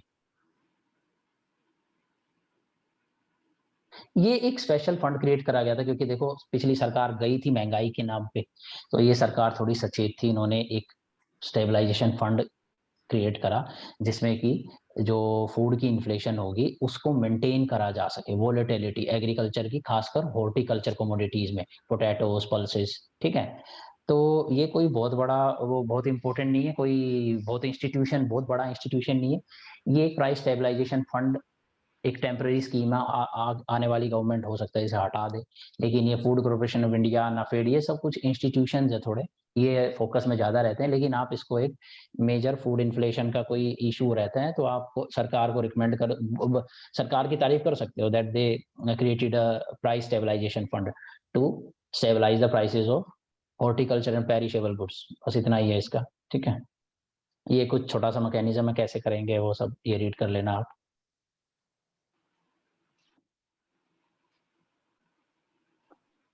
प्रोविजन ऑफ एमएसपी, तो बस ये ऊपर की जो समरी है ना, ये जो सारे टाइप्स हैं एमएसपी के, PDS, through price support scheme, ये cotton procurement, price stabilisation fund, ये सब ये दिखा रखा है कि क्या क्या क्लासिफिकेशन होती है एमएसपी, किस किस तरीके से। एक मेन हेड है MSP, major minimum support price, और उसको इम्प्लीमेंट किस किस तरीके से, किन किन वेज में करा जाता है पीडीएस के थ्रू। लेकिन पीडीएस के थ्रू तो कुछ ही होता है ना, सीरियल्स का। अब एमएसपी का कंसेप्ट है वो हम लोगों ने पहले डिस्कस कर लिया था, यहाँ पे दो तीन टाइप की होती हैं। एक ए2 होती है, A2 plus FL, FL means family labour. तो ए2 में क्या होता है कि जो सिर्फ प्रोडक्शन के लिए, जो गेहूं चावल को प्रोड्यूस करने के लिए सीड, फर्टिलाइजर, लेबर यूज, बाहर की लेबर, ना कि मेरे घर की, जो मैंने हायर करी, ठीक है, उसकी कॉस्ट निकाली और उस पे 50%, ठीक है। A2+FL में क्या होता है कि मेरी फैमिली की भी तो लेबर लगी है, मैं अपने को भी पैसे दूंगा क्योंकि मेरी अपॉर्चुनिटी कॉस्ट है ना, वरना मैं कहीं और जाके काम कर रहा होता, या मेरा बेटा काम कर रहा है, सुपरवाइज कर रहा है वो, ठीक है, वो कहीं और जॉब कर रहा होता, तो मैं सरकार को बोलूंगा उसके भी तो पैसे दो, उसकी भी लेबर लगी है। तो A2+FL प्लस ये और कॉम्प्रिहेंसिव है। C2 means comprehensive cost. ये MS स्वामीनाथन ने फार्मर्स का 2007 में कमीशन था, उसको डिस्कस करेंगे, यहाँ पे नहीं दिया है मैंने क्योंकि उसमें कुछ पेंशन वगैरह, एग्रीकल्चरिस्ट की पेंशन वगैरह कुछ और भी प्रोविजन है, तो उसको मैंने थोड़ा सेपरेट रखा है, एक पैराग्राफ का होगा, तो उसको छोटे इश्यूज जब कर रहे होंगे एक क्लास में वो निपटाएंगे, जब स्कीम्स कर रहे होंगे, PM फसल बीमा योजना और PM आशा, ठीक है। तो इसमें क्या होता है ना कि C2 इसको ये कहते हैं, स्वामीनाथन कहते हैं कि देखो वो जिस लैंड पे आपने खेती करी ना, उसकी भी अपॉर्चुनिटी कॉस्ट है। अगर आप उस पर खेती ना करते तो उसको किराए पे दे सकते थे 5,000 रुपए, तो वो जो किराया है, रेंट है, उसको भी डालो, ठीक है, कॉस्ट ऑफ प्रोडक्शन में। और जो मैंने पैसा लगा दिया, 5,000 रुपए लगा दिए मैंने खर्चा करने में, इन्वेस्टमेंट करने में, उसकी अपॉर्चुनिटी कॉस्ट है, उसको मैं बैंक में डाल के ब्याज कमा सकता था, तो वो ब्याज भी डालो। तो ये इतनी कॉम्प्रिहेंसिव कॉस्ट है, इसमें सब इंक्लूड करा गया है, ठीक है। तो एक कंपनी की तरह से यहाँ पर कॉम्प्रिहेंसिव कॉस्ट है। अगर इसके दो तरीके हैं देखने के, या तो आप इसे देख सकते हो यार ये तो ज्यादती है, इतना थोड़ी ना होता, सरकार कितना देगी, और या फिर आप इसको बिजनेस पॉइंट ऑफ व्यू से देखो तो ये एकदम सर्टिफाई करते हैं, कोई समाज सेवा के लिए तो खेती नहीं कर रहे हैं ना। तो इसीलिए MS स्वामीनाथन ने बोला कि भाई एक कंपनी की तरह इनको भी प्रॉफिट डिजर्व करते हैं ये 50%। तो ये MS स्वामीनाथन रिकमेंड करता है C2+50%। अभी नहीं मिलता है, कॉम्प्रिहेंसिव कॉस्ट पे नहीं मिलता है, A2+50% है, ठीक है। अब ये एग्जैक्टली मुझे याद नहीं है A2+FL+50% है या A2+50% है, मेरे ख्याल से A2+50% है, एक बार चेक कर लेना। लेकिन फार्मर्स क्या चाहते हैं, C2+50%, ठीक है, और उसको लीगली चाहते हैं। तो ये बहुत जो है आउट ऑफ अफोर्डेबिलिटी चला जाएगा, इंडिया की गवर्नमेंट के पास इतने रिसोर्सेज और अफोर्डेबिलिटी नहीं है। और सिर्फ अफोर्डेबिलिटी की बात थोड़ी ना, हम मेंबर है WTO के, याद रखो आप हमेशा, डी मिनिमस लेवल को भी क्रॉस कर जाएगा, वैसे हम पे पेनल्टी लग जाएगी, ठीक है। तो कुछ इश्यूज हैं, MSP जो है 23 क्रॉप के लिए इंक्लूडिंग शुगर कोन केन जो है अनाउंस होती है, और कुछ ही को है एक्चुअल सेंस में उन्हें जो है इफेक्टिवली प्रोक्योर करा जाता है, वो है वीट और पैडी। हम बार बार सब यही कह रहे हैं, लेकिन दालों को कर नहीं पाते क्योंकि PDS का पार्ट नहीं है। तो अशोक गुलाटी ने क्या करा है कि ऐसा कहा है कि वो कह रहे हैं, अशोक गुलाटी, रमेश चंद, महेंद्र देव, ये तीन नाम रटे हुए होने चाहिए, और IFPRI की स्टडी लास्ट क्लास की और वर्ल्ड बैंक की स्टडी, ये 5 चीजें याद होनी चाहिए, और VS व्यास की कोट, ये 6-7 चीजें, ये सब याद होनी चाहिए, ठीक है। इनके बेसिस पे आप नंबर उठाओगे वहां पे, ठीक है। यही आपके मेन मार्क्स दिलाने वाली चीजें हैं। तो अशोक गुलाटी कहते हैं इसे 5-7 क्रॉप पे करो, लेकिन सबकी प्रोक्योरमेंट 100% करो, रादर देन बहुत सारी स्कीम चला रहे हो और इंप्लीमेंट एक भी नहीं हो रही है। कम स्कीम चलाओ, फुल्ली इंप्लीमेंट करो, ये उसका सजेशन है, ठीक है। और ये प्रोक्योरमेंट देखो, वही पंजाब, हरियाणा, मध्य प्रदेश, इन्हीं पर फोकस हो रहा है, और उसमें से भी 49% जो है ये स्टेट्स उगाती हैं पूरे देश का, और उसकी 93% यहीं से प्रोक्योरमेंट होती है। सेम गोस फॉर पैडी, ठीक है। और ये इशू मैं बता ही चुका हूँ कि पूरे देश में यूनिफॉर्म तरीके से अप्लाई होता है, लेकिन प्रोडक्शन कॉस्ट अलग अलग है। कंपैरिजन दिया गया है, ये याद रख लेना कि पंजाब और उड़ीसा का, ठीक है, ठीक है। तो ये A2+FL है, तो आई थिंक शायद फैमिली लेबर को इंक्लूड करती है गवर्नमेंट, ठीक है, और ये C2 है, ठीक है। तो ये डिफरेंस दिखा रखा है, देखो वहां पर कितना है, पंजाब में कॉस्ट ऑफ प्रोडक्शन 612, इसके बेसिस पे A2+FL के बेसिस पे 612 रुपए पर क्विंटल पैडी की, और उड़ीसा में देखो 1327। अब दोनों का अगर MSP सेम होगा तो भैया वो तो प्रॉफिट कमा रहे होंगे 39%। C2 के बेसिस पे अगर देखा जाए, पंजाब के अंदर 39% रिटर्न है और उड़ीसा में 6% लॉस। देखो ये प्रॉब्लम है MSP की। हेलो एवरीवन, हेलो, यस कर रहे हो ना अभी क्लास? हाँ सर। यस सर, यस जय सर। जय जय कर रहे हो क्लास? जय क्लास में हूँ सर। ओके, हाँ ठीक है। ओके,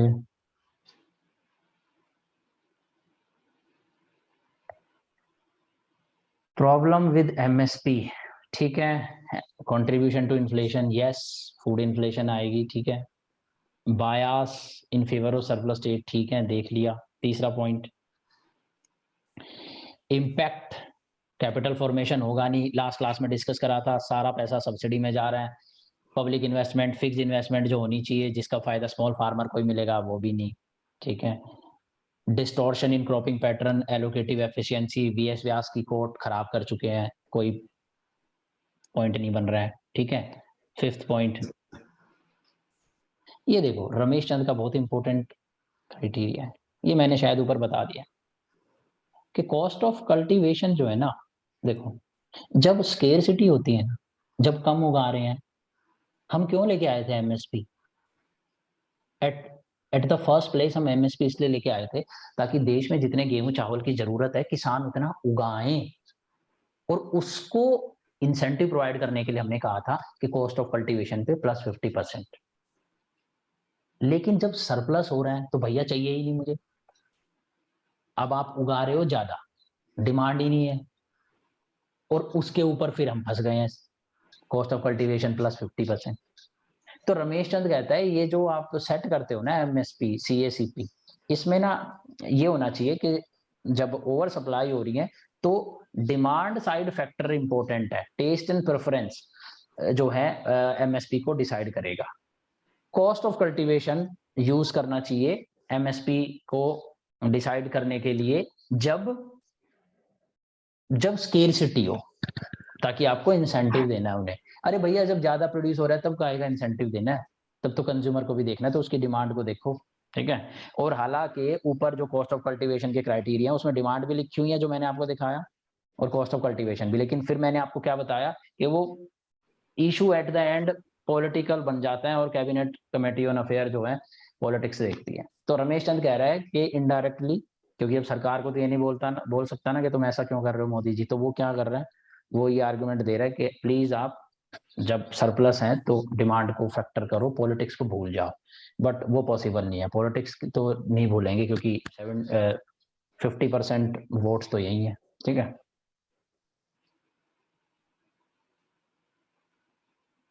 देखो ये पॉइंट लिखा हुआ है सोसाइटी की प्रेफरेंस को, वही classical versus neo classical debate.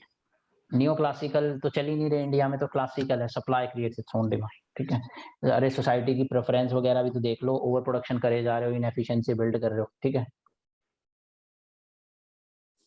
Production में भी इनएफिशिएंसी है, एलोकेटिव नहीं है तो प्राइसेस ढंग से।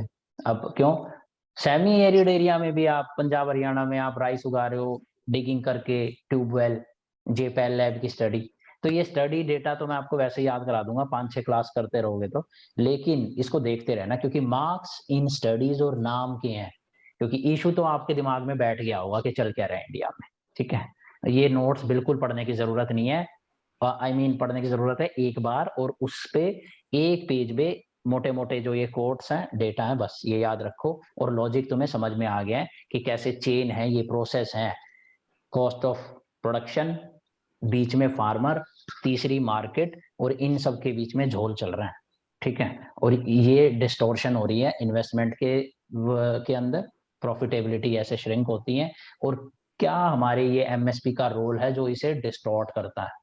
सब कुछ इन चीजों पर के अराउंड ही घूम रहा है और कुछ अलग नहीं है इसमें। लार्ज फार्मर के लिए बायस है, ठीक है, ये खत्म हो गया। ये दो मॉडल है हमारे पास, ठीक है। अब एंड में कंक्लूजन पे आ रहे हैं, दो मॉडल हैं जो अभी चल रहा है, MSP 1.5 Guna cost of production, लेकिन इसका रीजन इसका इंपैक्ट क्या है, एक तो इन्फ्लेशन है, दूसरे जो भी इश्यूज हमने एमएसपी के ऊपर देखे, बस इसे समराइज कर रहे हैं। तीसरा जो एक और स्कीम है, देखो प्राइस कंपनसेशन स्कीम, पीडीपीएस भी बोलते हैं इसे, प्राइस डेफिशिएंसी पेमेंट स्कीम, ये पीएम आशा का पार्ट है, लेकिन हम यहाँ पर थोड़ा सा इसे डिस्कस करते हैं। तो मेजरली ये जो है रमेश चंद की इनोवेशन थी, और रमेश चंद ने जब एमपी गवर्नमेंट को इसे बोला कि आप अप्लाई करो, तो उन्होंने अप्लाई करा और फिर देखा कि ये पायलट प्रोजेक्ट की तरह स्टडी हो जाएगी, अगर ये यहाँ पे सक्सेसफुल रहा then we will implement it across the India, but then it failed, ठीक है। व्हाई इट फेल्ड, इसमें क्या होता है कि प्राइस डेफिशिएंसी पेमेंट में ये होता है कि देखो सरकार ने एमएसपी अनाउंस कर दिया, ठीक है, सरकार ने एमएसपी अनाउंस कर दिया और फार्मर गया मंडी में, ठीक है, और वहां पर प्राइवेट ट्रेडर्स ने मान लीजिए 100 रुपए सरकार ने एमएसपी अनाउंस, उन्होंने ले लिया, फार्मर गया यहाँ पर उसने सेल कर दिया 80 रुपए में। अब फार्मर के पास सर्टिफिकेट है, एपीएमसी की उस पर मोहर है एपीएमसी के अंदर, और अब ये 20 रुपए का जो डिफरेंस है सरकार इसके खाते में डालेगी। इससे क्या होगा कि वो जो सरकार को सारा लेना पड़ता था ना, ज्यादा पैसे खर्च होते थे और कम लोगों को फायदा मिलता था, स्मॉल फार्मर को तो मिलता ही नहीं था, तो वो बंद हो जाएगा और सारा फायदा इनको सारे लोगों को मैक्सिमम फायदा दे पाएंगे, ठीक है। लेकिन देखो इशू हो गया यहाँ पे, इशू ये हो गया यहाँ पे जो प्राइवेट ट्रेडर खरीदने वाले थे ना, हेलो, यस ये जो प्राइवेट ट्रेडर खरीदने वाले थे ना, इन्होंने ना यहाँ पे बाहर आके सेटिंग कर ली फार्मर से। इसने कहा कि ना मैं 5 रुपए में लूंगा, ठीक है, और तेरे को मिलेंगे 95 रुपए वहां से, ठीक है, वरना तो यही मिलने वाले थे, ठीक है, थोड़ा सा मुझको बांट दियो, हम दोनों मिलके खेल खेलते हैं, सरकार का काटेंगे मिलके, ठीक है। और ये खतरा हुआ और इससे सरकार डर गई, अरे ये तो गेम पलट गया, ये इंसेंटिव स्ट्रक्चर खराब था, तो ये इतनी कामयाब रही नहीं, चली नहीं। तो ये कामयाब बनाई जा सकती है बिल्कुल, यहाँ पर भी वही रूल अप्लाई होता है, लॉ ऑफ लार्ज नंबर। अगर हम यहाँ पर कुछ इस एपीएमसी के अंदर, ठीक है, ये मोनोपोली है, ठीक है, यहाँ पे कुछ ट्रेडर्स ने सेटिंग कर ली और यहाँ पर कुछ फेमिलियर फार्मर्स ने सेटिंग कर ली, एपीएमसी की मोनोपोली तोड़ दो, पूरे देश में ई नैम क्रिएट कर दो, लॉ ऑफ लार्ज नंबर, वहां पर ये अननोन है, ऑनलाइन चल रहे हैं प्राइस, समझ रहे हो, गेम देख रहे हो कितना इंपॉर्टेंट है ये, इसको खत्म करो, ई नैम पे हर फार्मर रजिस्टर करे, हर ट्रेडर रजिस्टर करे और वहां पर एक बिडिंग चलेगी जो कि फेयर होगी, क्योंकि आपस में एक महाराष्ट्र का ट्रेडर एक हरियाणा के बायर से बिडिंग कर रहा होगा, दोनों में कोई सेटिंग नहीं है, रिलेशन नहीं है, ठीक है, और सिर्फ 2 पार्टियां नहीं होंगी, बहुत लोग होंगे, क्योंकि इस मंडी में तो लिमिटेड लोग होंगे, ठीक है। तो क्या होगा, एक प्राइस जो निकल के आएगा वो स्पेक्युलेटिव प्राइस नहीं होगा, एक्चुअल प्राइस होगा। गेम समझे आप ये, हेलो। Yes. तो PDPS is a very good scheme, price compensation scheme is a very good scheme, but for that we have to build our infrastructure first, and that requires some preconditions, abolishment of APMC and creation of ENAM, ठीक है। Hello everyone, Yes. Janvi वगैरह और ये जो बाकी सदफ, ये सब student को समझ आ रहा है, ठीक है, हेलो, Yes, sir.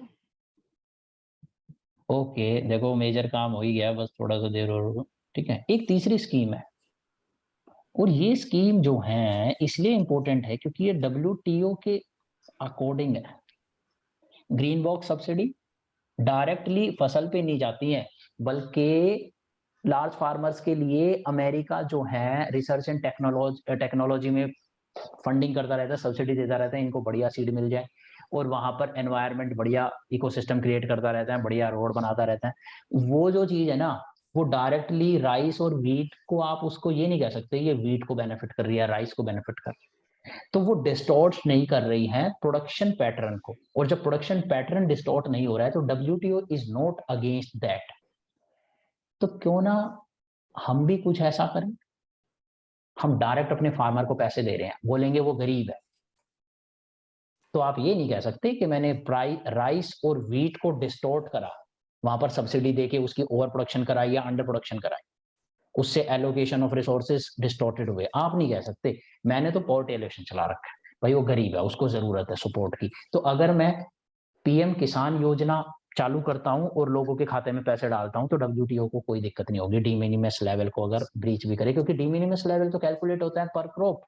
राइस और वीट के कंटेक्स्ट में अगर आप MSP हटा दो, मार्केट फोर्सेस पे प्राइसेस को चलने दो, और वही जो बेनिफिट ऑन एन एवरेज एक स्मॉल फार्मर कमाता है उसे इनडायरेक्टली घुमा के कैश ट्रांसफर कर दो उसके अकाउंट में, है ना। तो ये कितना बढ़िया प्लान है। तो तेलंगाना गवर्नमेंट ने ऐसी पहली स्टार्टिंग में रायतु बंधु स्कीम तेलंगाना गवर्नमेंट ने चलाई, ठीक है, और ये सब फैक्चुअल इंफॉर्मेशन है, इसको देख लेना। अगर भूल भी जाते हो ना, ये कभी नहीं आपके काम को बिगाड़ेंगी, आपके काम को बिगाड़ेगा लॉजिक, और ये स्कीम का नाम और ये इंसेंटिव स्ट्रक्चर जो मैं आपको बता रहा हूँ। तो अगर ये याद रह जाए तो अच्छी बात है, ठीक है। और फिर गवर्नमेंट ने भी अनाउंस करा, और फिर अशोक गुलाटी ने कैलकुलेट करा कि अगर ये वाली स्कीम जो रायतू बंधु है और जो अभी पीएम 2000 दे रहे हैं उसको 10,000 पर हेक्टेयर करें, तो भैया कितने पैसे लगेंगे पता है? 3 ट्रिलियन रुपीज, 3 ट्रिलियन, और तो मारी जाएगी सरकार। तो उन्होंने इसको बोला कि ये नहीं कर सकते हैं, रादर हमें हाइब्रिड स्कीम यूज करनी चाहिए। तो जब आंसर लिखना आएगा ना वहां पे, तो ये मार्क्स उठाएगा आपके, क्योंकि ये चीज है जो वहां पर मार्क्स देगी कि अशोक गुलाटी का सजेशन है हाइब्रिड ऑफ 2 स्कीम्स, एमएसपी का और कंपनसेशन स्कीम का, और 3 लिखना चाहिए था वैसे, ये वाली, ठीक है।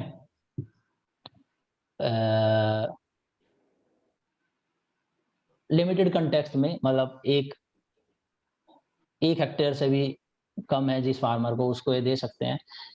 अशोक गुलाटी ने लेकिन 3 नहीं लिखा, मैं अपना ओपिनियन बता रहा हूँ, उसने 2 ही बताई और उसके बारे में उसने इग्नोर कर दिया, कह रहा है बहुत खर्चा है इसमें, लेकिन वो भी कर सकते हैं, ठीक है। तो मिक्स लिखोगे तो कोई खराब नहीं है, लेकिन इसने 2 का मिक्स बताया। इसने कहा कि ये वाली क्रॉप्स याद कर लो, इनका व्हीट, पैडी, राइस, ये सीरियल्स हैं, और कुछ याद मत करो, सीरियल याद करो, इतने तो नाम कैसे आ गए। सीरियल्स के लिए एमएसपी रखो 1.5 गुना, लेकिन यहाँ पे ये नहीं बताया 1.5 गुना किसका, C2 के या किसके, ठीक है। दूसरा, ये जो है ग्राउंड नट, सीसम, सोयाबीन, इनका जो है 1.5 गुना एमएसपी रख सकते हो। क्यों? क्योंकि ये बहुत कम एक्सटेंट में, लिमिटेड एक्सटेंट में खरीदे जाते हैं, ठीक है, तो सरकार अफोर्ड कर लेगी। लेकिन ये जो है ना दालें, अरहर, मूंग, उड़द, मसूर, ग्राम, सनफ्लावर, इसके लिए कंपनसेशन वाली, प्राइस डेफिशिएंसी वाली स्कीम रखो। और इसके लिए आपको ये करना होगा सबसे पहले ई-नैम और एबॉलिशमेंट ऑफ एपीएमसी, ठीक है। तो बस यही था। हाँ सॉरी, ये और देख लो, लीगलाइजिंग है ये, और करना है या छोड़ दें अभी? हेलो, उसको कॉल करते हैं। चलो ठीक है, अभी छोड़ देते हैं, ठीक है। Okay everyone, hello, Yes, sir. ठीक है एवरीवन, किसी को डाउट तो नहीं है? करे क्लास खत्म? सर एक वो आप स्टार्टिंग में बता रहे थे ना कि एपीएमसी को हटा के और वो आकर्षित, तुम जाओ ना चाहो तो जाओ, जय अभिमन्यु, बस अब और कुछ नहीं पढ़ाऊंगा, ठीक है। हाँ बोलो। Okay sir. हाँ क्या बोल रहे थे प्रदीप? सर वो आप बता रहे थे ना कि जो एपीएमसी को हटा के फिर जो फार्मर किसी तरीके से प्रॉफिट बना रहा था, हाँ जो हाँ, 20, वो थोड़ा सा क्लियर नहीं होता, क्या बता रहे थे एग्जैक्टली? एपीएमसी को हटाकर बता नहीं, रहे थे ना। सर वो भावांतर स्कीम के बारे में पूछ रहा लगता है। अच्छा देखो ये ना अभी क्या है ना, आप ना जो एपीएमसी ना एक डिस्ट्रिक्ट होती है, उसकी एक एपीएमसी बना दी जाती है, ठीक है। अब जो भी इस एरिया में उगाई होएगी ना वो यहीं बिकेगी, आप इसको ना महाराष्ट्र में नहीं बेच सकते। लेकिन अगर ई नैम आ जाएगा ना तो आप बेच सकते हो, और उसके लिए आपको इसकी मोनोपोली खत्म करेगी। तो इसमें क्या होता है कि कुछ लोग ही होते हैं, वन नेशन वन मार्केट नहीं है ये, कुछ लोग होते हैं ये यहीं पे सेल करने जाएंगे, यहाँ पर ही फार्मर बायर आएगा। तो सरकार ने बोला था कि जितने में भी वो पैसे में खरीद रहे हैं ना बेच दो, और जो मिनिमम सपोर्ट प्राइस से जितना भी कम प्राइस में उसने खरीदा होगा ना, बाकी का भुगतान मैं कर दूंगी, सरकार ने बोला। उसका सर्टिफिकेट आप दिखा देना, आपके अकाउंट में पैसे आ जाएंगे।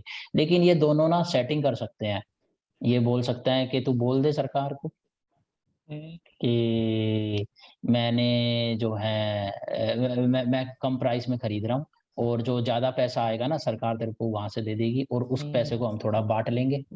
कर रहे हैं ना चीटिंग।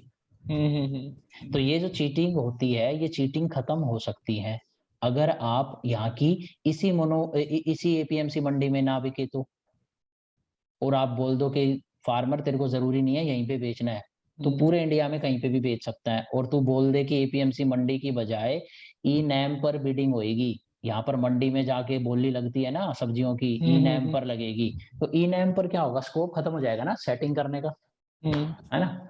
तो यही इशू है, ठीक है। और वही इसके लिए इंफ्रास्ट्रक्चर बनाना पड़ेगा, छोटे इंफ्रास्ट्रक्चर, फार्मर्स। हाँ मतलब डिजिटल इंफ्रास्ट्रक्चर बहुत स्ट्रॉन्ग होना चाहिए, डिजिटल लिटरेसी होनी चाहिए, फार्मर्स को समझ भी आनी चाहिए वर्किंग कैसे हो रही है, ठीक है। एक और इशू भी आता है ई नैम के बारे में भी, अब मैं बता दूं आपको।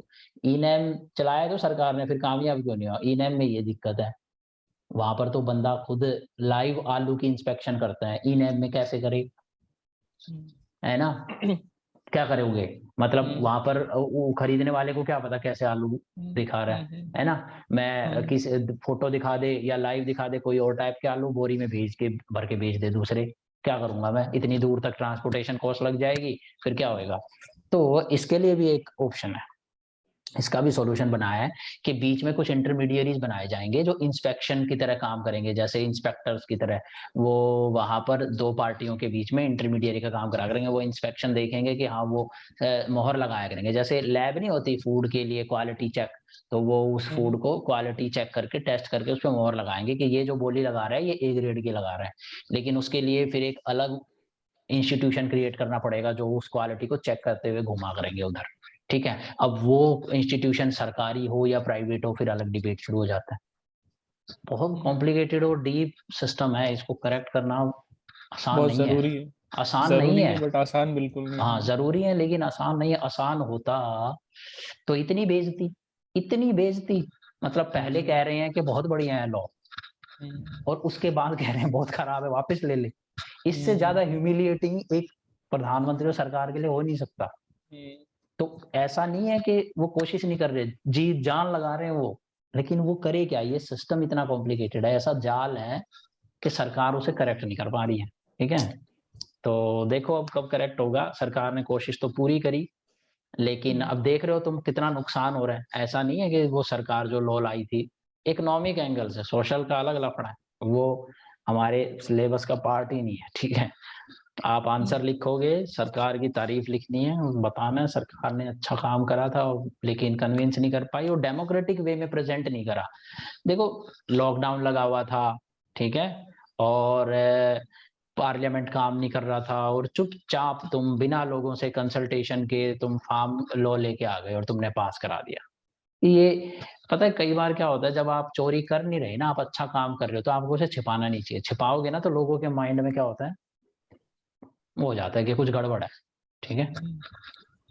तो ये सरकार ने गलत करा था। बल्कि एक और चीज बताता हूँ, सरकार ने बहुत गलत करी। जो ये इशू आज अराइव नहीं होता, ये इशू जब यूपीए गवर्नमेंट जाने वाली थी, ये इकोनॉमिक्स से अलग टॉपिक है, प्री कंसल्टेशन पॉलिसी लेके आए थे वो कि जो भी लॉ बनाया जाया करेगा उसे पहले पब्लिक डोमेन में इंटरनेट पे सर्कुलेट करा जाया करेगा 1 महीने 2 महीने, और पूरे लोगों से ना उसकी राय मांगी जाया करेगी कि आप राय दे सकते हो, और उसके ऊपर फिर हम उस हिसाब से हम लॉ बनाया करेंगे। इससे क्या होगा कि बाद में ना तो कोई कोर्ट में केस जाएगा कि लॉ खराब है, सरकार के पास कोई आर्टिकल 21 की आर्गुमेंट लेके चला जाए, ठीक है?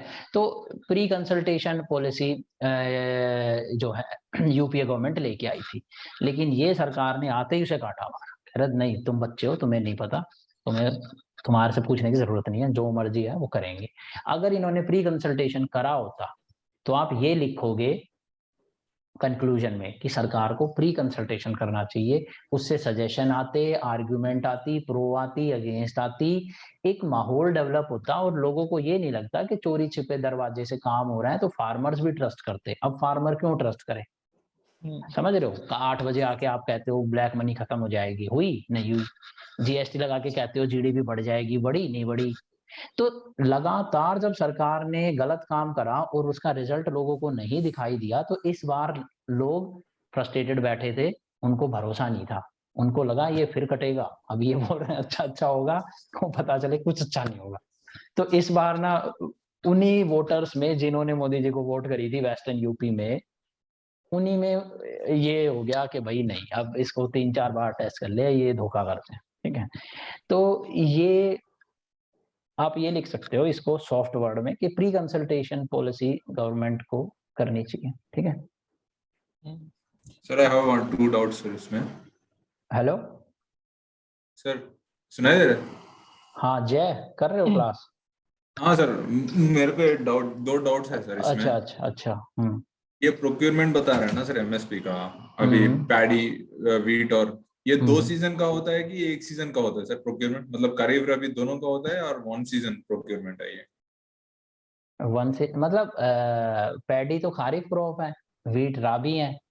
तो जैसे ही फसल उगाने से पहले ही सरकार एमएसपी अनाउंस करती है कि चावल उगाओगे तो इस बार इतने मिलेंगे एमएसपी पे, ठीक है। जैसा कि पंजाब में दोनों सीजन में कभी कभी they just harvest this thing ना सर, पैडी भी करते हैं, बासमती राइस दोनों हाँ, का, हाँ। तब भी ऐसा कभी कभी procurement, because I am asking this thing कि ऐसा मुझको लगता है कि व्हाई कांट, मतलब we have one nation one procurement policy, why is this discriminatory policy sir? मतलब तो कुछ इसका फायदा है इशू, इकोनॉमिकल टर्म्स में? इसका एक तो ना थोड़ा पॉलिटिकल इशू है कि ये स्टेट लिस्ट में है ना एग्रीकल्चर, तो ये इशू भी अराइज हो जाता है ना। लैंड रिफॉर्म्स भी इसीलिए यूनिफॉर्म नहीं रहे, और एपीएमसी मंडी देखो कहीं है कहीं नहीं है, बंगाल में बिहार में नहीं है, तो ये स्टेट का इशू हो जाता है और ये फेडरलिज्म पे बात पहुंच जाती है। ठीक है, तो अब ये और ज्यादा डिटेल्ड वो डिबेटेबल टॉपिक हो जाते हैं कि फेडरलिज्म को वीक करा जाए, सेंटर को स्ट्रॉन्ग करा जाए,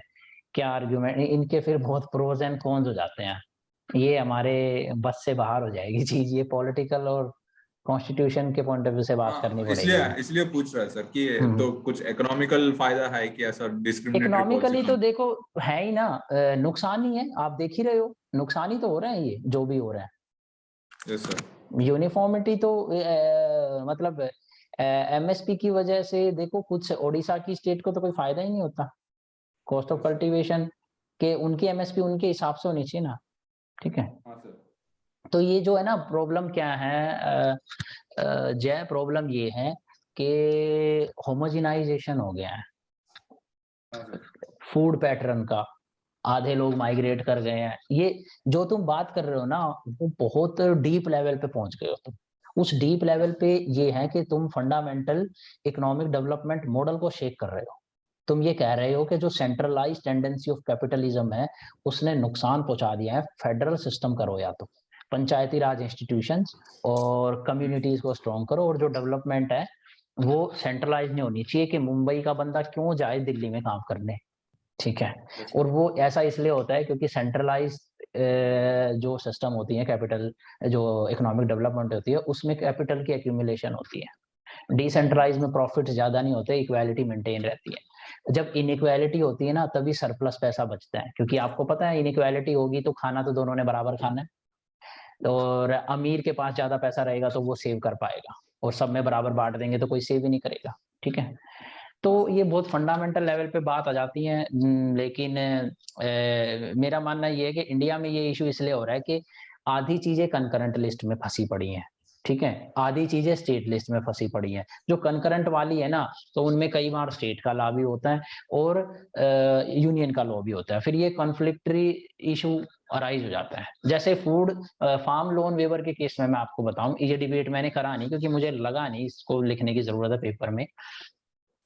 वहां पर फार्म लोन वेव करेगी तो राज्य सरकार पैसा देगी, अगर फार्म लोन रेज करने वाले फार्मर ने पैसा देना डिफॉल्ट कर दिया तो सेंट्रल गवर्नमेंट बैंक को पैसा देगी। तो ये इनकंसिस्टेंसी है कई चीजों में ना, कंकरेंट लिस्ट और स्टेट लिस्ट की वजह से।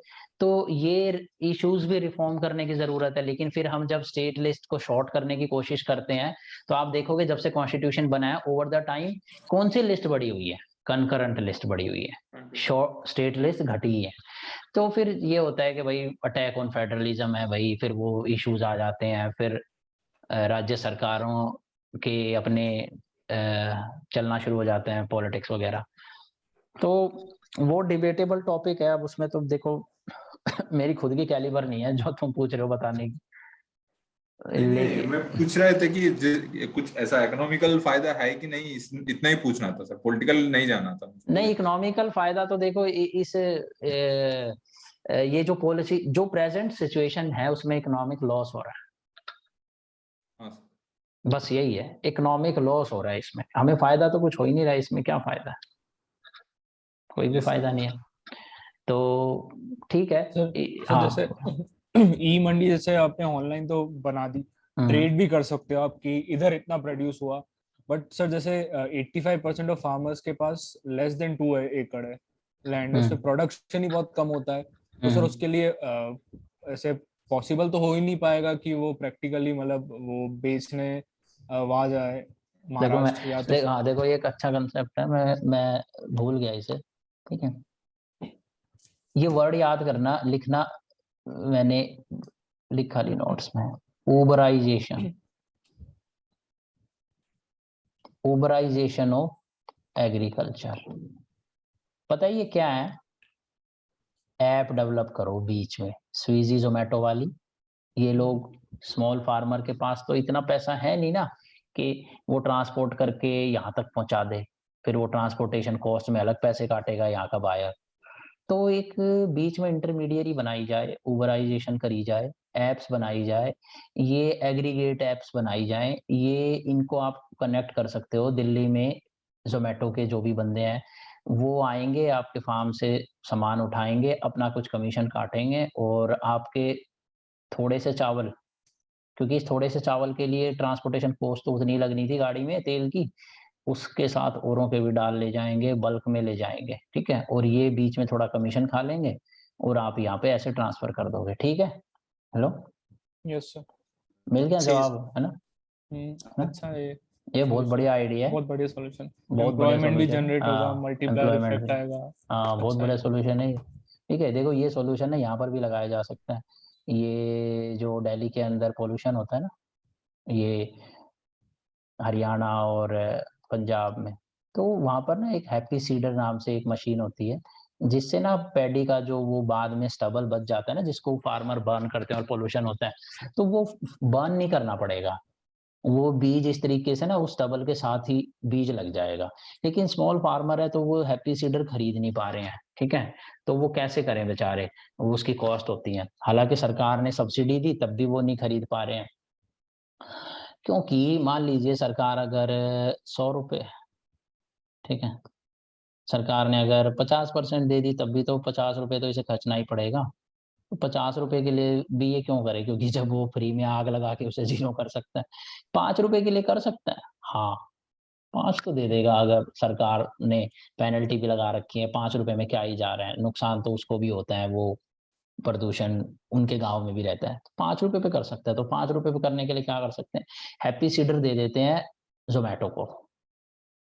जोमेटो को हर बंदा कांटेक्ट करेगा, जोमेटो आएगा इस एरिया में, जब भी इसका नंबर होगा जहां पर भी सारे लोगों ने एक साथ, इनको डेट दे देगा, आएगा सबके यहाँ लगा जाएगा 5-5 रुपए में, फिर ये कहीं और चला जाएगा, ठीक है। हेलो, सॉल्व प्रॉब्लम पोल्यूशन की। भैया हमारे देश में रिसर्चर सब कुछ कर रहे हैं, प्रॉब्लम तो सॉल्व हो जाए। निकम्मे पॉलिटिशियन है और वोटर्स, पॉलिटिशियन से भी ज्यादा निकम्मे वोटर्स, जो ऐसी सरकारों को चुनते हैं कि बस पूछो ही नहीं। तो क्रिटिसिज्म मैं करने लगूंगा सरकार का तो बात गड़बड़ हो जाएगी, तो छोड़िए, ठीक है। तो लेकिन सॉल्यूशन है, there is a solution for everything in India, ठीक है, बट बस पॉलिटिकल विल नहीं है। हेलो, यस सर, एक और कंसेप्ट बताए थे आप, डेरिवेटिव्स का, चाइना का मॉडल रेप्लिकेट करने के लिए। हाँ जी सर, चाइना का मॉडल रेप्लिकेट करने के लिए एक मॉडल बताए थे, वो डेरिवेटिव्स मार्केट का एग्रीकल्चर में। हाँ हाँ, सर वो थोड़ा एक्सप्लेन करते हैं। देखो वैसे तो मैं चाहता हूँ तुम उस पर थोड़ा सा रीड कर लो, लेकिन अरे अमृतांशु, हाँ ये तुम भेज रहे हो जो, ये फॉरवर्ड कर देना ग्रुप में, ठीक है। हाँ सर, भेज देंगे इसको, ओके, सब रीड कर लेंगे। देखो बहुत ज्यादा डिटेल में तो बेटा देखो मैंने भी नहीं पढ़ा, क्योंकि इतनी डिटेल में लिखना तो आएगा नहीं, मैं ऑब्जर्व कर लेता हूँ वहां से इन्फॉर्मेशन जो मुझे पेपर में लिखनी होती है, to be very honest. But वहां पर ये लिखा हुआ है, इतना ही मेंशन कर रखा है अशोक गुलाटी ने, कि एक साथ आप डेरिवेटिव की मार्केट डेवलप करने की कोशिश करते हो ना, वीट की भी राइस की भी, तो उससे प्रॉब्लम हो जाती है, फिर बहुत कम लोग एनरोल करते हैं। आप स्पेशलाइज करो, फोकस करो एक मार्केट पे। चाइना ने ऐसा करा कि सिर्फ राइस को ओपन करा पहले, तो एक वो पायलट प्रोजेक्ट की तरह भी काम करा और राइस पर ही फोकस रखा, क्योंकि इतनी सारी गुड्स को एक साथ मैनेज करना सेबी के लिए भी और इंस्टीट्यूशंस उसके लिए प्रोवाइड करना मुश्किल हो जाता है। सिर्फ आप एक राइस को फोकस करो, ठीक है, और उस राइस को फोकस करके लिमिटेड लेवल पे करो पहले पायलट प्रोजेक्ट, कुछ उनकी प्रोविंसेस हैं, कुछ एक प्रोविंसेस में आपने चालू करा, फिर उसको इंटीग्रेट करो सारी 2-3 आसपास की प्रोविंसेस के साथ, और फिर नेशनल लेवल पे उसे एक गुड़ में सक्सेसफुल बना दो। जब वो एक गुड़ में सक्सेसफुल बन जाएगी ना, तो वहां पर ना एक कंटेजियस इफेक्ट होएगा, फार्मर्स में ट्रस्ट बिलीफ सिस्टम डेवलप हो जाएगा, और फिर आप जैसे ही दूसरी कमोडिटी के लिए ओपन करोगे तो सब एनरोल कर देंगे। लेकिन पहली वाली जो इनिशियल गुड होगा उसमें सरकार को भी बहुत सपोर्ट देना होगा, सरकार को कड़ी नजर रखनी होगी, उस एक कमोडिटी को सक्सेसफुल बनाना होगा। और सरकार एक साथ सारी कमोडिटी को नहीं बना सकती, अब लिमिटेड रिसोर्स है, तो एक कमोडिटी को सक्सेसफुल बना दे तो ट्रस्ट डेवलप हो जाएगा, लोग बाकी चीजों कमोडिटीज को भी उनकी बास्केट सॉरी उनके डेरिवेटिव में इन्वेस्ट करने लग जाए। ठीक है, तो ये बेसिक इनका एक चाइना का मॉडल था। ठीक है, बाकी इससे ज्यादा डिटेल में तो देखो मैंने भी नहीं पढ़ा। ठीक है, और मेरे को लगता भी नहीं ऐसे लिखना आएगा, बस आप चाइना का वो लिख दोगे और one commodity at one time ऐसे लिख दोगे तो काम बन जाएगा, है ना। सिलेबस बहुत ज्यादा है तो यार देखो अगर ऐसे हर चीज में डिटेल में उतरने लग गए तो गड़बड़ हो जाएगी। बट हाँ मैं अप्रिशिएट करता हूँ कि आप पूछो तो लॉजिक तो समझ में आना चाहिए, ये नहीं होना चाहिए सर रट्टा लग गया। ठीक है, लेकिन देखो ये दो चीजें बड़ी इंपॉर्टेंट है, इसका नाम याद नहीं आ रहा, एक जेएनयू के प्रोफेसर है जिन्होंने बताया था, ये उबराइजेशन ऑफ एग्रीकल्चर। हम देखो हर जगह पे उबराइजेशन ये एग्रीगेटेड एप्स को यूज कर रहे हैं तो हमें वहां पर भी करना चाहिए। ठीक है, हेलो, यस सर। ठीक है, तो और भी कोई डाउट है? Hello, yes hello, sir. हाँ बोलो अमृतांशु। यस अमृतांशु सर ठीक सही है, ठीक है। ठीक है, यस सर। हाँ ठीक है सर। तो जय प्रीलिम्स की सही चल रही है प्रिपरेशन? यस सर, चल रहा है सर प्रिपरेशन। अच्छा ठीक है, तो कल भी कर लोगे ना क्लास? कल भी दे दो? Yes sir. ठीक है, एक एक घंटे की लिया करूंगा, अगर आपका मन हो तो करा करना। ठीक है, 1 आवर तो ठीक है सर। अब 1 आवर तो मुझे लग रहा है यार इसमें से ना एक दो तो प्रीलिम में ही क्वेश्चन फंस जाएंगे, डरने की कोई बात ही नहीं है। एग्रीकल्चर पे तो इकोनॉमिक्स और एग्रीकल्चर पे क्वेश्चन आते ही आते हैं, थोड़ा ये मेंस का भी कवर कर रहा है, मेन का भी कवर मतलब कर रहा ठीक है। है। और इम्पोर्टेंट ये है तुम्हें रटना नहीं पड़ेगा जो मैं करा रहा हूँ, स्टोरी दिमाग में बैठ गई ना तो बस यहाँ पे ना आप ये फालतू की चीजें मत रीड करा करना, मैं बताता जा रहा हूँ। इकोनॉमिस्ट के नाम, डेटा, केस स्टडी, 3 चीज बस। इकोनॉमिस्ट के नाम, डेटा, केस स्टडी, कोट, 4 चीज बस, इसी से मार्क्स मिलते हैं और यही याद रहता है वहां पे। ठीक है, यस सर। यस सर, ये तो मैंने वो कौन है ना वो जिस तेजस्वी राणा उन्होंने ही मेंशन करा था कि हाँ ये आंसर्स इसी तरीके से लिखने हैं। इकोनॉमिस्ट के नाम, डेटा और केस स्टडीज। ठीक है, यही करना है। ठीक है, तो अगर अब डाउट नहीं है तो करते हैं खत्म और कल करते हैं बाकी के बचे हुए। ये 10 क्लास लगेंगी पूरी एग्रीकल्चर में, और एग्रीकल्चर बहुत कॉम्प्रिहेंसिव है और आता है हर साल 40-50 नंबर का, तो इसी में सबसे ज्यादा टाइम और एनर्जी लगने वाला है।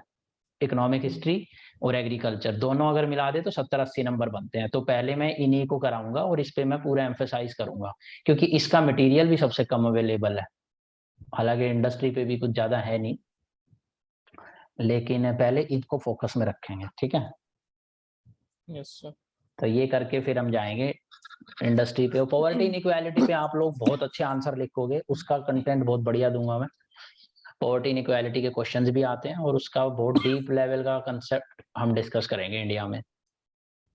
ठीक है, यस सर। चलो फिर नहीं है तो डाउट Yes. खत्म करें। Yes sir. ओके, तो रिवाइज करते रहना दोस्तों। ठीक है, यस सर। एकदम याद नहीं होंगी ये चीजें, याद रखना। ये डेरिवेटिव वाला, उबराइजेशन, ये 2 चीजें याद रखना, और ई नैम 3 चीज, ये 3 चीजें सॉल्यूशन है। ठीक है, ठीक है सर। ओके।